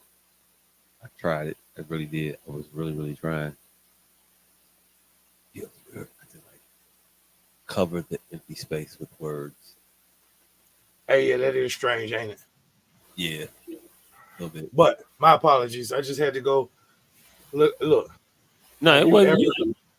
It wasn't you. I had to do that. What is that? Have you ever seen a 1-inch plant bud before? No, I thought it was a bat or some shit. Like, you know, nigga. Wait, hold on. Wait, let me. You can smoke a bat. You can smoke a bat. Go ahead. A 1-inch plant. Never in your life.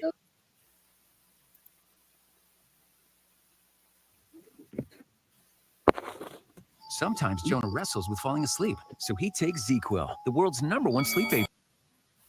Oh, you're not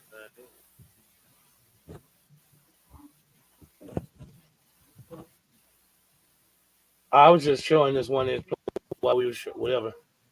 This is. You got no ad blocker. Nah, you gonna hit. There you go.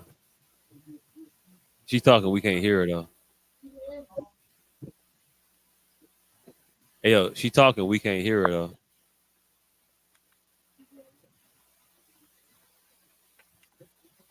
This is Miss Glass from your child's school. Yeah, I know who this is. What's going on? Hey, I was calling because I'm having a little bit of an issue out of your son today. He is not wanting to sit down in his seat, and he will not stop talking. So Oh my God, I thought he was sick. So y'all don't handle that?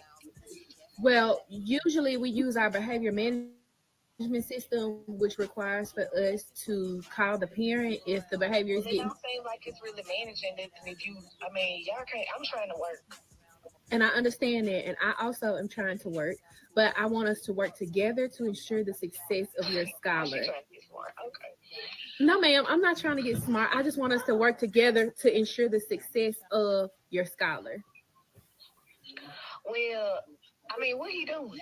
He won't sit down and he won't stop talking. Therefore, he's not able to You complete. can't make him sit down. Well, I can't make a child do anything. I can request it, I can ask it, but I can't make him do it. And so I'm wanting to work together. Like I brought him, I sent him up there to that school because y'all need to know how to handle. I thought they had teachers that know how to handle kids. I mean, if y'all can't handle them, I don't know what you want me to do.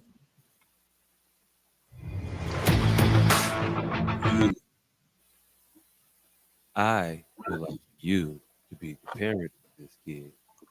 It is not my job as a teacher to handle your kid. It is my job as a teacher to educate your kid. That is not educate your kid through adversity, turmoil, none of that shit. I'm supposed to teach this motherfucker something in the most a lesson, nigga. favorable of Beat his conditions. ass. Now, if his ass needs to get beat in order for him to learn, that's the thing you need to say. Yes, whip his ass. But just know that I can't beat his ass. The ass beating got to come from you. Those ramifications for the action. When you pick up your kid from school, and I tell you that this motherfucker has been disruptive, you need to act accordingly. Excuse me, sir. They are trying to send me to jail. Beat his ass. But that's what we don't get, though. I don't think we understand that the system is literally set up to send your kid to jail. And we say that they're trying to send me to jail for whipping his ass. You whip his ass. No. Hey, look, I'm not going to jail. I don't care about your kid enough to want to go to those lengths to ensure his understanding of right from wrong. Mr. Clark put chains on the door. What? Mr. Clark put chains on the door. You don't really care about these kids. Whip his ass. I ain't Mr. Clark. They put Mr. Clark in jail. I saw that shit. Was like, exactly. You go to jail, not me. Hey, look, I ain't going to jail. Period. That's why you ain't no Mr. Clark. I am not. What it is. I will tell the motherfucker he's smoking his life away and to jump. They're like it. Anyway. Shit me. Ain't none of this shit new. I know what buckets of popcorn mean. I know what the brackets mean. I know what the parentheses mean. Who want to get touched? I was there. I was also a child that wanted to get my. I want to have fun with other children as well when I was a child. Get your initial desire to do that. A lot of so many people don't have an understanding of time and place for things. Because their parents don't have an understanding of a time and place for things. Everything gets jostled, and then the kid wants to just do what the fuck they want to do when they want to do it because they haven't established patience. Fucking patience. Nope. Don't got it. Ain't gonna have it. Ain't gonna get it. Ain't gonna learn it. Ain't gonna keep it. None of that. And that's where we are. I think education is society. I don't know. My bad. Hey man, whip his ass. Joe Clark, whip his ass. I can't go to jail. I got 4 other kids. Tanisha keep coming in this motherfucker pregnant. She got to go. Whip his ass, Joe Clark. Monica and C Murder breaks up again. Monica got that nigga super life. Woman ever in life. Got how the fuck? Okay, so if y'all don't know, Monica recently broke up with her boyfriend. Hey, why ain't nobody acting so amazed about my plant? I don't know. Y'all should be amazed at this. You ain't never seen a 1-inch plant go to full bud before. Full bud. Look at this shit. This shit is amazing. Amazing. Write it out. So Monica was in. I mean, you can talk, nigga. I'm just showing because we talking about Monica and C Murder. I know. So Monica was in the news because she fell victim to a motherfucker who was in jail. long story less long. She was dating C Murder, thought she was in a committed relationship, and found out she wasn't. Apparently, you cannot. Apparently, motherfuckers on life without parole ain't necessarily all that The most trustworthy. savory. So apparently, she found out that he was like ex-husband, like tell other chicks, I love you. Stop leaning away from the mic, nigga. My bad. He was telling the chicks that he loved them and he wants to be with them and wop them. It seems all rather cool until you realize, wait, you got a baby on the way, my G. You with a woman already. What the fuck is the problem here? And See, Murder got a baby on the way. Monica. Oh, Not well, on the the way, niggas in jail here. not on the way right Yeah, now. that nigga. Not on the way right now. She's had babies, and I might have said baby on the way right now, and I ain't mean that she has it on the way right second. I mean she's had babies, not by C Murder in particular, but you a mother. You have to be smart to make better decisions. Your decision shouldn't come with. I mean, he only in jail for murder. I mean, that's my nigga. I love him. No, bitch, you got to be like, no, fuck you. Everything you stand for, you ain't shit. The end. Goodbye.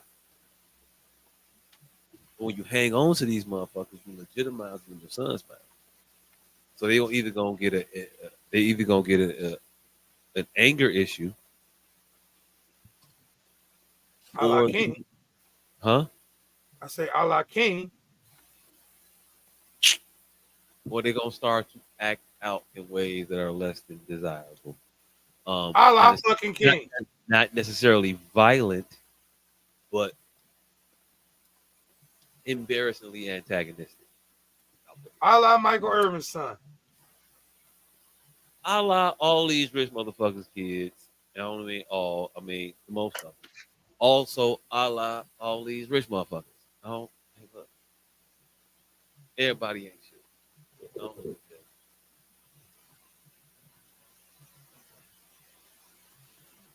Everybody ain't shit. All these motherfuckers just use whoever they can use at the time. And then when they're done with them. Even their children. A la Brian McKnight. A la Brian McKnight. Do with you, Junior. So what's the next topic? Fuck that. Since we talking about celebrities and their children, Krishan and Blueface. I didn't put this shit in the chat, but they added it again. This bitch done talked his wife into fucking up her own house. What? Yeah, bitch, I said she done talked that nigga wife into fucking up her own house. Krishan, the other chick. Blueface apparently found his son with a babysitter at 4 a.m. with no Krishan around to be found. So he takes the baby outside with no coat and shoes on and makes a video of him harassing the babysitter. And beat up the babysitter. Harassing and beating up the babysitter. This is the video. Hold on, just for clarification's sake. This is the video in which he was talking about how bad of a mother she was, and he had to go get his abandoned child. Yes, he was with a babysitter. With the baby, and it was 4 a.m. The baby, and so he takes the baby, beat up the babysitter. Fast forward to the next day, or later the day. Krishan, the baby mother, goes to his home where his wife is without him and trashes his house, her own house. Wait, for the disrespect. Hold on, real quick. So she went to the home that he shares with his wife, broke in, his wife, and convinced the wife to tear up her own house. Okay, so and that was different because I said like with his wife told it, but you mean like together? Yes. Same time, like you go high, I go low. You go high, I go low. Wow. Go team, yes. Wow. Tear up her own shit. Yes. And yeah, this is the circus that we are in 2023.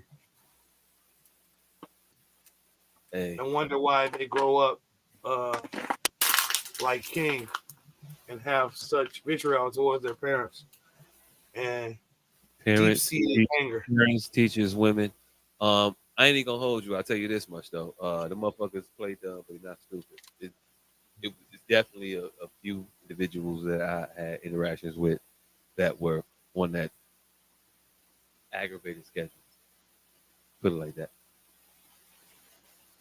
There is a kid in 6th grade that runs these motherfuckers. And he will go over there and put hands on their ass, tell them to sit the fuck down, shut the fuck up, and guess what? They do.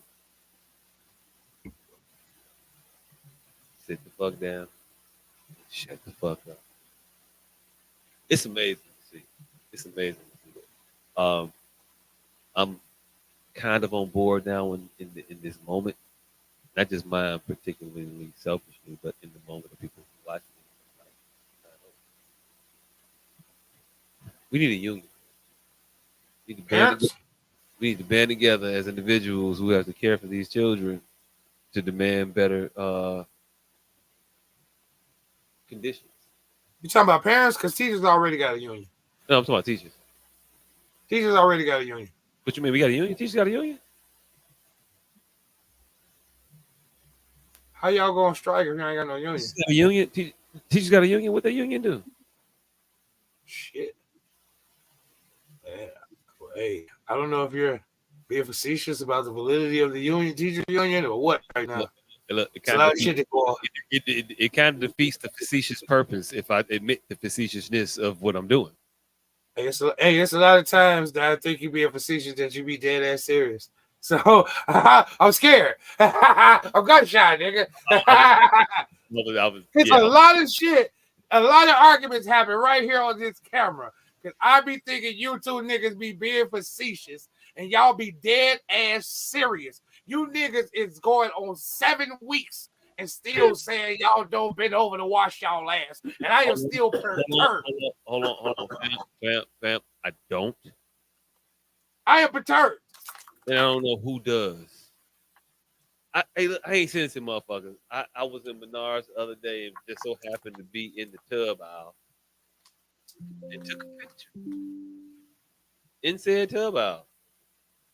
What do you do in the shower stall? You bend over in the motherfucker? I don't know if I asked you this question. I bend over and I hold the wall. Pause. I was in several shower stalls in which you could not bend over. Damn, you don't have to bend all the way over. See, this is what I'm saying. This is how I know y'all don't be fucking. This is how I know y'all don't be fucking. Because the bend over the soap is about having sex. You don't have to bend over far to fuck a bitch. Just literally, forgive me. Literally all you have to do in the shower to bend over to wash. This. That's all you have to do to fuck the shit out of a bitch standing up. This. You don't have to bend all the way over to your knees. You bend over, you touch the wall, you get the inside of your booty hole, all of that. The way, like the way my fucking works, I never have to bend over ever. To fuck somebody standing up, she has to bend over.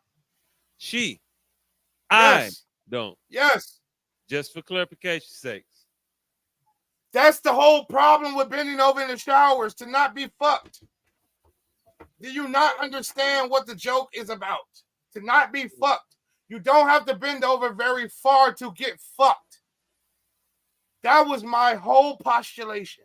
Because I do a lot of fucking standing up. So I'm like, I never understood the joke. I never understood the fear. Because you don't have to bend that far over to get fucked. And once you get it in, the bitch can stand back up. So I never understood the I don't bend over in the shower joke. And then on top of that, I'm like, you have to bend over this far in the shower to wash properly, especially below the knee. There is a lane. There is no way that I can stand with my back straight up to get my feet clean. That's it. That was it. That's bending over. I don't give a fuck how far you have to bend over. That's bending over. I lift my foot up. I don't go down. Yes, and bend over a little bit slightly. To me. And slightly bend over. We demonstrated this for you, fam. Again, I physically did it. I showed you physically. I pantomimed the action. You pantomime the action, but not on a slippery ass fucking floor. But that's besides the point. We're not going to get back into the weeds. There's plenty of things y'all be dead serious about that I be thinking y'all facetious on. That's all I was saying. Oh, okay. But on this one, I was like deadly. Regular. I was regular. Deadly serious, y'all be. I was regular. Okay, we can talk about topics we missed if y'all want. It's 3 hours and 2 o'clock. Fuck out of here. It's 2 a.m. I know we used to 5, but it's definitely 2 o'clock in the morning. Crazy wrestling promo video. For a while. Dr. Umar speaking on pastors.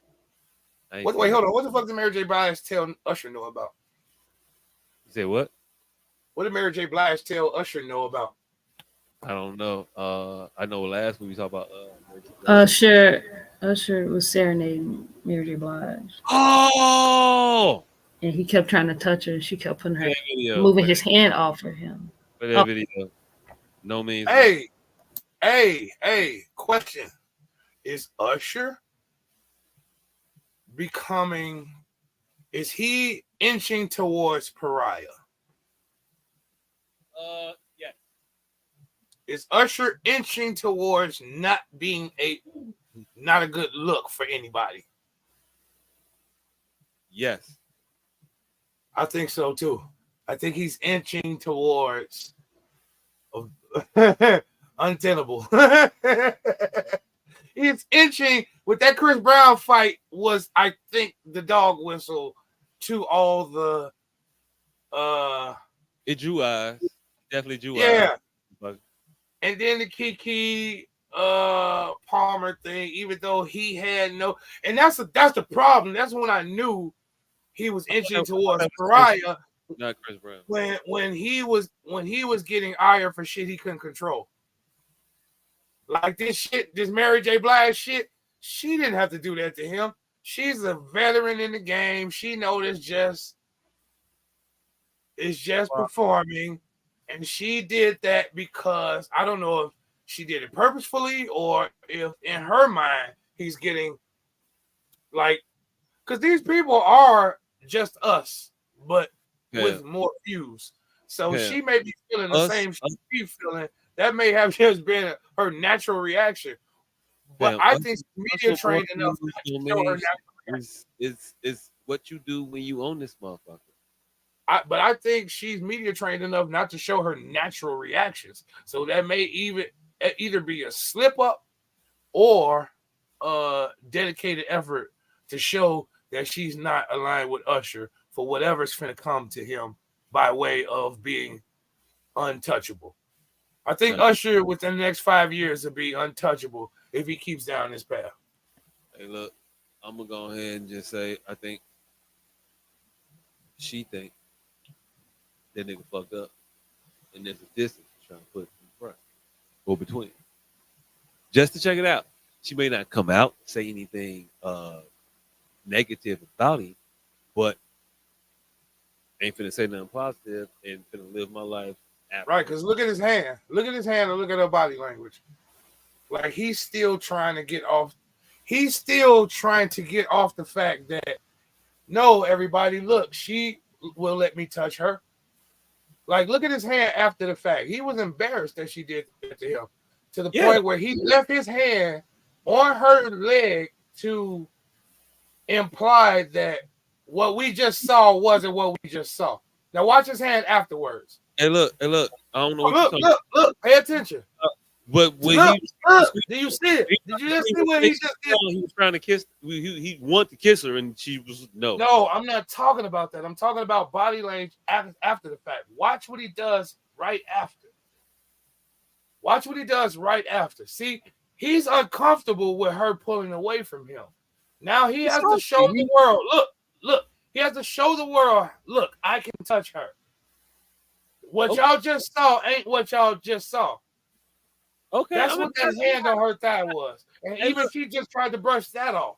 Hey, look, I ain't even gonna hold you. I ain't finna argue about whether or not this motherfucker was trying to save face in certain spots. I'm just saying he knew the jig was up and he still tried. And she shut that shit down every step of the way. Every step of the way. And the audience right now, I don't think they are aware of what they're watching. I think when they go home and see it, they were like, God damn. But in the moment, this shit just funny to them. That. But that was a real uncomfortable situation for both of them. I think that was real for both of them.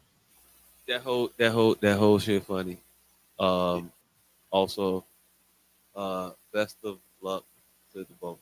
I don't know. Best of luck to Usher, man. What the fuck he done done? Hey, look, you never know. I don't know. Keep bumping it up. Look, man. This is what it is, right? I'm kind of. I don't give a fuck about R. Kelly. I was a little remiss about Bill Cosby, but this Papoose Remy shit, like we kind of really didn't give a fuck. Papoose and Remy was our Will and was the real Will and Jada. Like Will and Jada was the figurehead version of Papoose and Remy. But this shit between them and like, man, Fat Joe said that Joey Crack stand for when he used to stand. It ain't stand for drug dealing. It stand for when he used to stand up. His butt would be hanging out, so bitches would call him Joey Crack. Like we're losing all that is us. Hey, we losing it. Hey, Our hustlers, our love. When all that was us was built and surrounded by destruction, deception, depravity. Are we losing anything by not having that no more? There was nothing about Papoose and Remy's situation other than their activities that said all of those things. What we picked from that was hold on. Wait. What we picked from that was we were able to find love, even though we ourselves may be depraved. That's what they represented. They didn't represent the depravity itself. They represented the depravity that they surround themselves with and still able to find each other and be diligent to each other. That was something to herald. Like, if you ain't gonna fucking get out of the muck and mire, at least you can find your Mallory. You know what I'm saying? At least you can find somebody dedicated to you. So that wasn't really a good example. But somebody that processed your language fast enough to where they can pick it up. Exactly. You know what I'm saying? So that was something to be heralded for them to fucking be in the public eye the way they have been lately. That's man. Then Joey Crack talking about butt crack. And man, hey, the last thing is two things. All we gotta find out now is that Lisa Bonet smelled good. If we find out Lisa Bonet smelled good and fucking Keisha Knight Pulliam was really 37, I think that would be the end of our generation. Hey, Keisha Knight Pulliam ain't gotta be 37. No, to find out she was a 37-year-old midget like back then. Oh, that would be cute little 5-year-old. That would be glad. That would be world shattering. That would be world shattering. And we all think Lisa Bonet got a little stinky smell to her. Like we never thought of her as we thought of, right, little patchouli oil. Yeah. So to find out she smelled like Johnson & Johnson baby powder, I think that will fuck our world up. Fuck us up. Find out Timac really don't do karate. That would kill me, nigga. Find out who? Timac. Dude from Last Dragon? Yeah. Oh, that'd be fucked up. If I found out that would be fucked up. I would definitely. Hey, look, I ain't gonna say I need the Last Dragon too, but I'm gonna need something. Hey, if Quincy Jones was deaf and it was a white man this whole time, what would that do to you? I think you were Thomas Jane. I think you were Thomas Jane and missed your family. Hey, look, I wouldn't be watching it on pay-per-view or video, whatever. I'll wait for that shit to come on TV and then I'll watch it. That's what will definitely happen. Fam, if you find out that Sonny Bono was Cyrano de Bergerac to Quincy fucking Jones this whole entire time, well, not this whole entire time because he had a tree in like 97, But if you find out that Sonny Bono was Cyrano de Bergerac to goddamn Quincy Jones. Do I know when Maud died? That will fuck your world up. No, Maud. What? Do I know when Maud died? Do you know when Maud died? Is Maud dead? No, she's not in the show, but hypothetically. If I know when that raggedy, aggressive, angry bitch got the fuck out the picture, it make my decision a lot easier. I come back whenever, and she ain't there. No, man. That would fuck me up. To find out that Sonny Bono was feeding Quincy Jones all that smoothness. Sonny Bono, nigga. Now, he was a smooth motherfucker himself. But to find out he was feeding Quincy Jones the juke joint, nigga. Nope. Secret Garden, that's about it. Beyond that. Secret Garden, all of that shit. Quincy Jones. With Sonny fucking Bono. I got you, baby. I got you, baby. Shit. None of them. Well, to put a button on those references, Cyrano de Bergerac is from a literary tale. And he was hiding in the bushes. He had a long nose. And he thought he was unattractive. Pick it up. He was hiding in the bushes, giving another nigga gang to spit to a bitch. That he liked. That both of them liked. No, but he liked. Oh, yeah. But yeah. Ryan Garcia, Skulls promoter. Steve Harvey, Abu Dhabi, Taylor Swift. Miguel was rejected on background singer audition. Too confident. Be careful who you be talking shit about.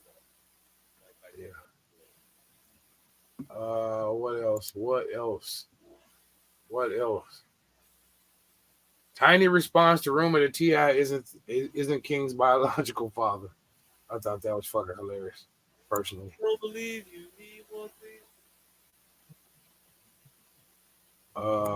Jamie Foxx speaks on hospitalization. Melissa Ford threatening Cameron and Mace. Bernie Maxwell was forced to put them hands on Gary Payton. Men playing against women is unfair. Lynn Pitches. Oh no, we gotta talk about this shit here. What? This nigga went too goddamn far with this. My homies. But no, we can't talk about this right now. It's a conversation. It's a very psychological conversation that only mature motherfuckers can have. I don't know if we're mature enough to have a conversation, but there's some truth to what he's saying. I'll say if we should have. I don't know. I'll let you know if I'm mature enough. I'm probably not. He used some very generous adjectives when he described the meaning behind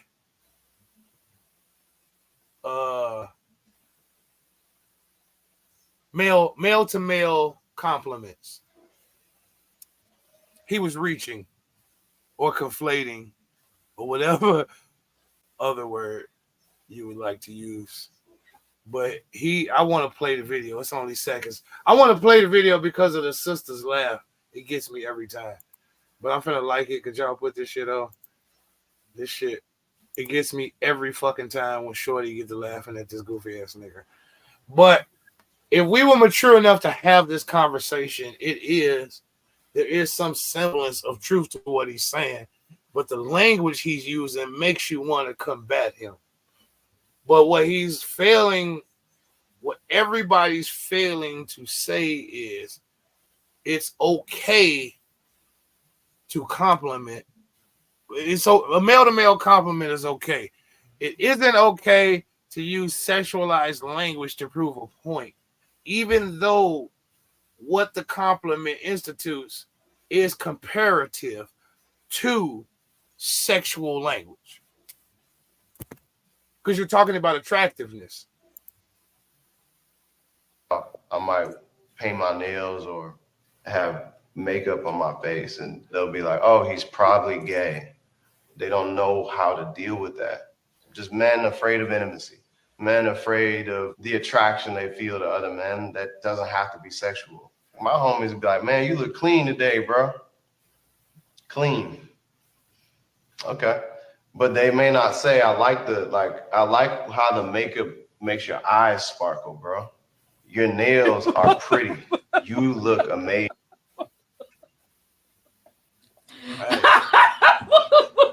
Hey, that's just to give me every time with that. What bro. man is gonna be like, I like the way the makeup makes your eyes sparkle, bro? I might paint my nails. What exactly what the fuck she just said right there. Like I said, we're not mature enough to have the conversation. He's using very bold language, but the crux of what he's saying is true. No, he's not. It's a non-sexual attraction.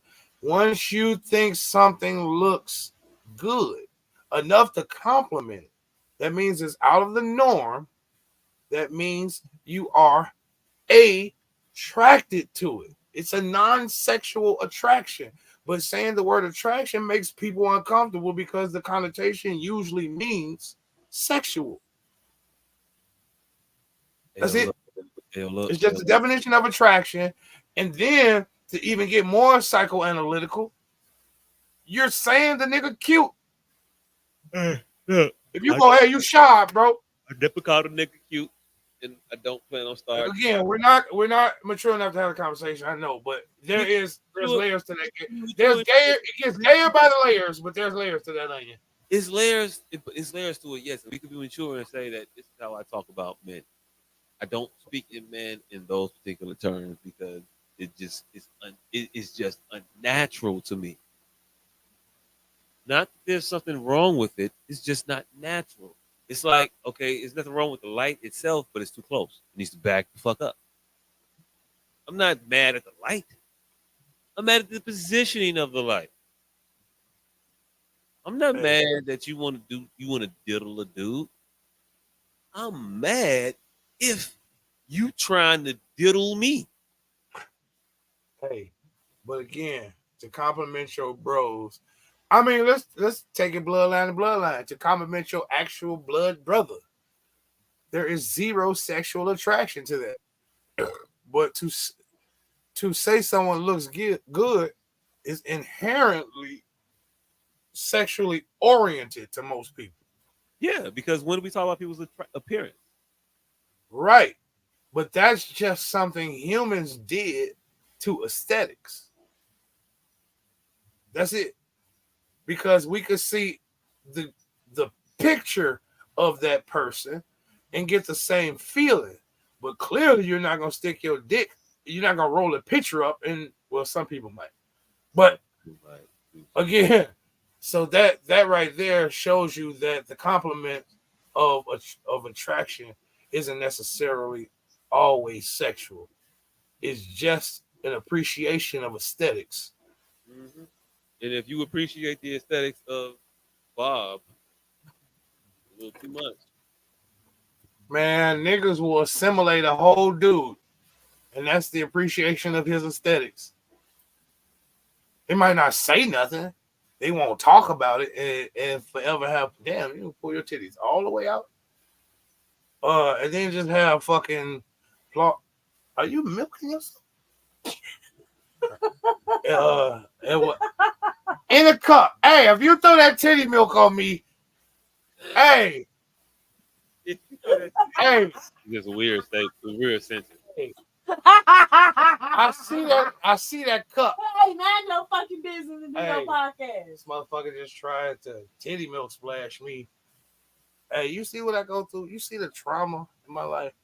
I was making a very fucking. Did you see that? I was.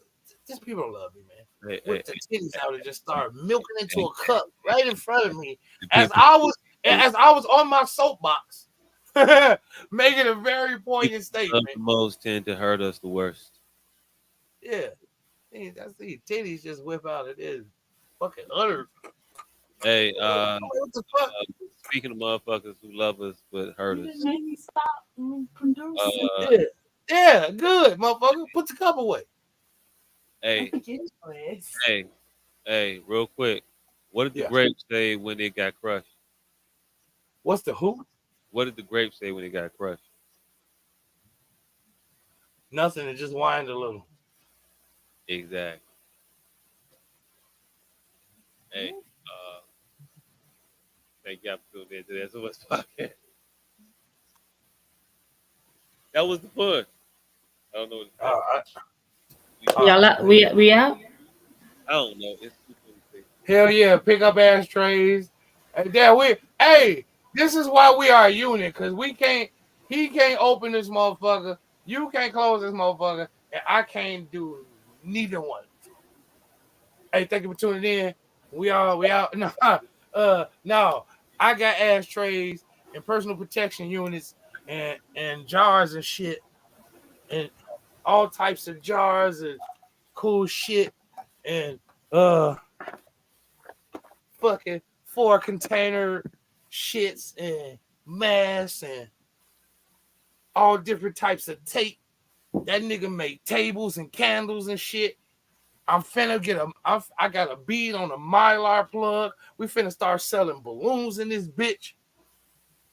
I got a new Stay play tuned. coming up in March. Don't ask me the exact date because I don't know. They told Oh me. shit. I don't know why the fuck I ain't been telling our two viewers. We got Frenchies and micro bullies for sale. What's a micro bully? It's a pit bull that only gets yay big. We will have cane corsos after a while. Are you selling fashionable Yes, canines? I am selling purse pits. Did you make a teacup Rottweiler? Nigga, I said hold you. I was gonna do this shit 20 years ago, Teacup and I Rottweiler. never really did it. Somebody did it first, but yes, I am selling teacup pit bulls. Okay. Teacup pit bulls and teacup chihuahuas. I mean, not teacup chihuahuas, teacup Frenchies. But I'm gonna get these bitches pregnant after a while too. Hey, you And always smell like we out. Okay. yeah, we out. Yeah. But Oh no, what you got coming up? Tell these niggas what you got coming up. See? Oh my gosh, y'all don't know how to end the show. We don't know how to end the show. Damn. Just say bye. No, because this nigga gotta tell us what he doing. He just said it in March. And He he don't gotta know tell us what details. you doing. I'm not doing You nothing. Damn. it's a play in March. I don't know the exact date. I don't know the exact thing you need to say June. I think it's on time. You know, I'm not good at this promo shit. I got a show. It'll be happening. Y'all will know more about it coming shortly. I think there's a what's old boy name that played Bang? There's a bit of him of one of his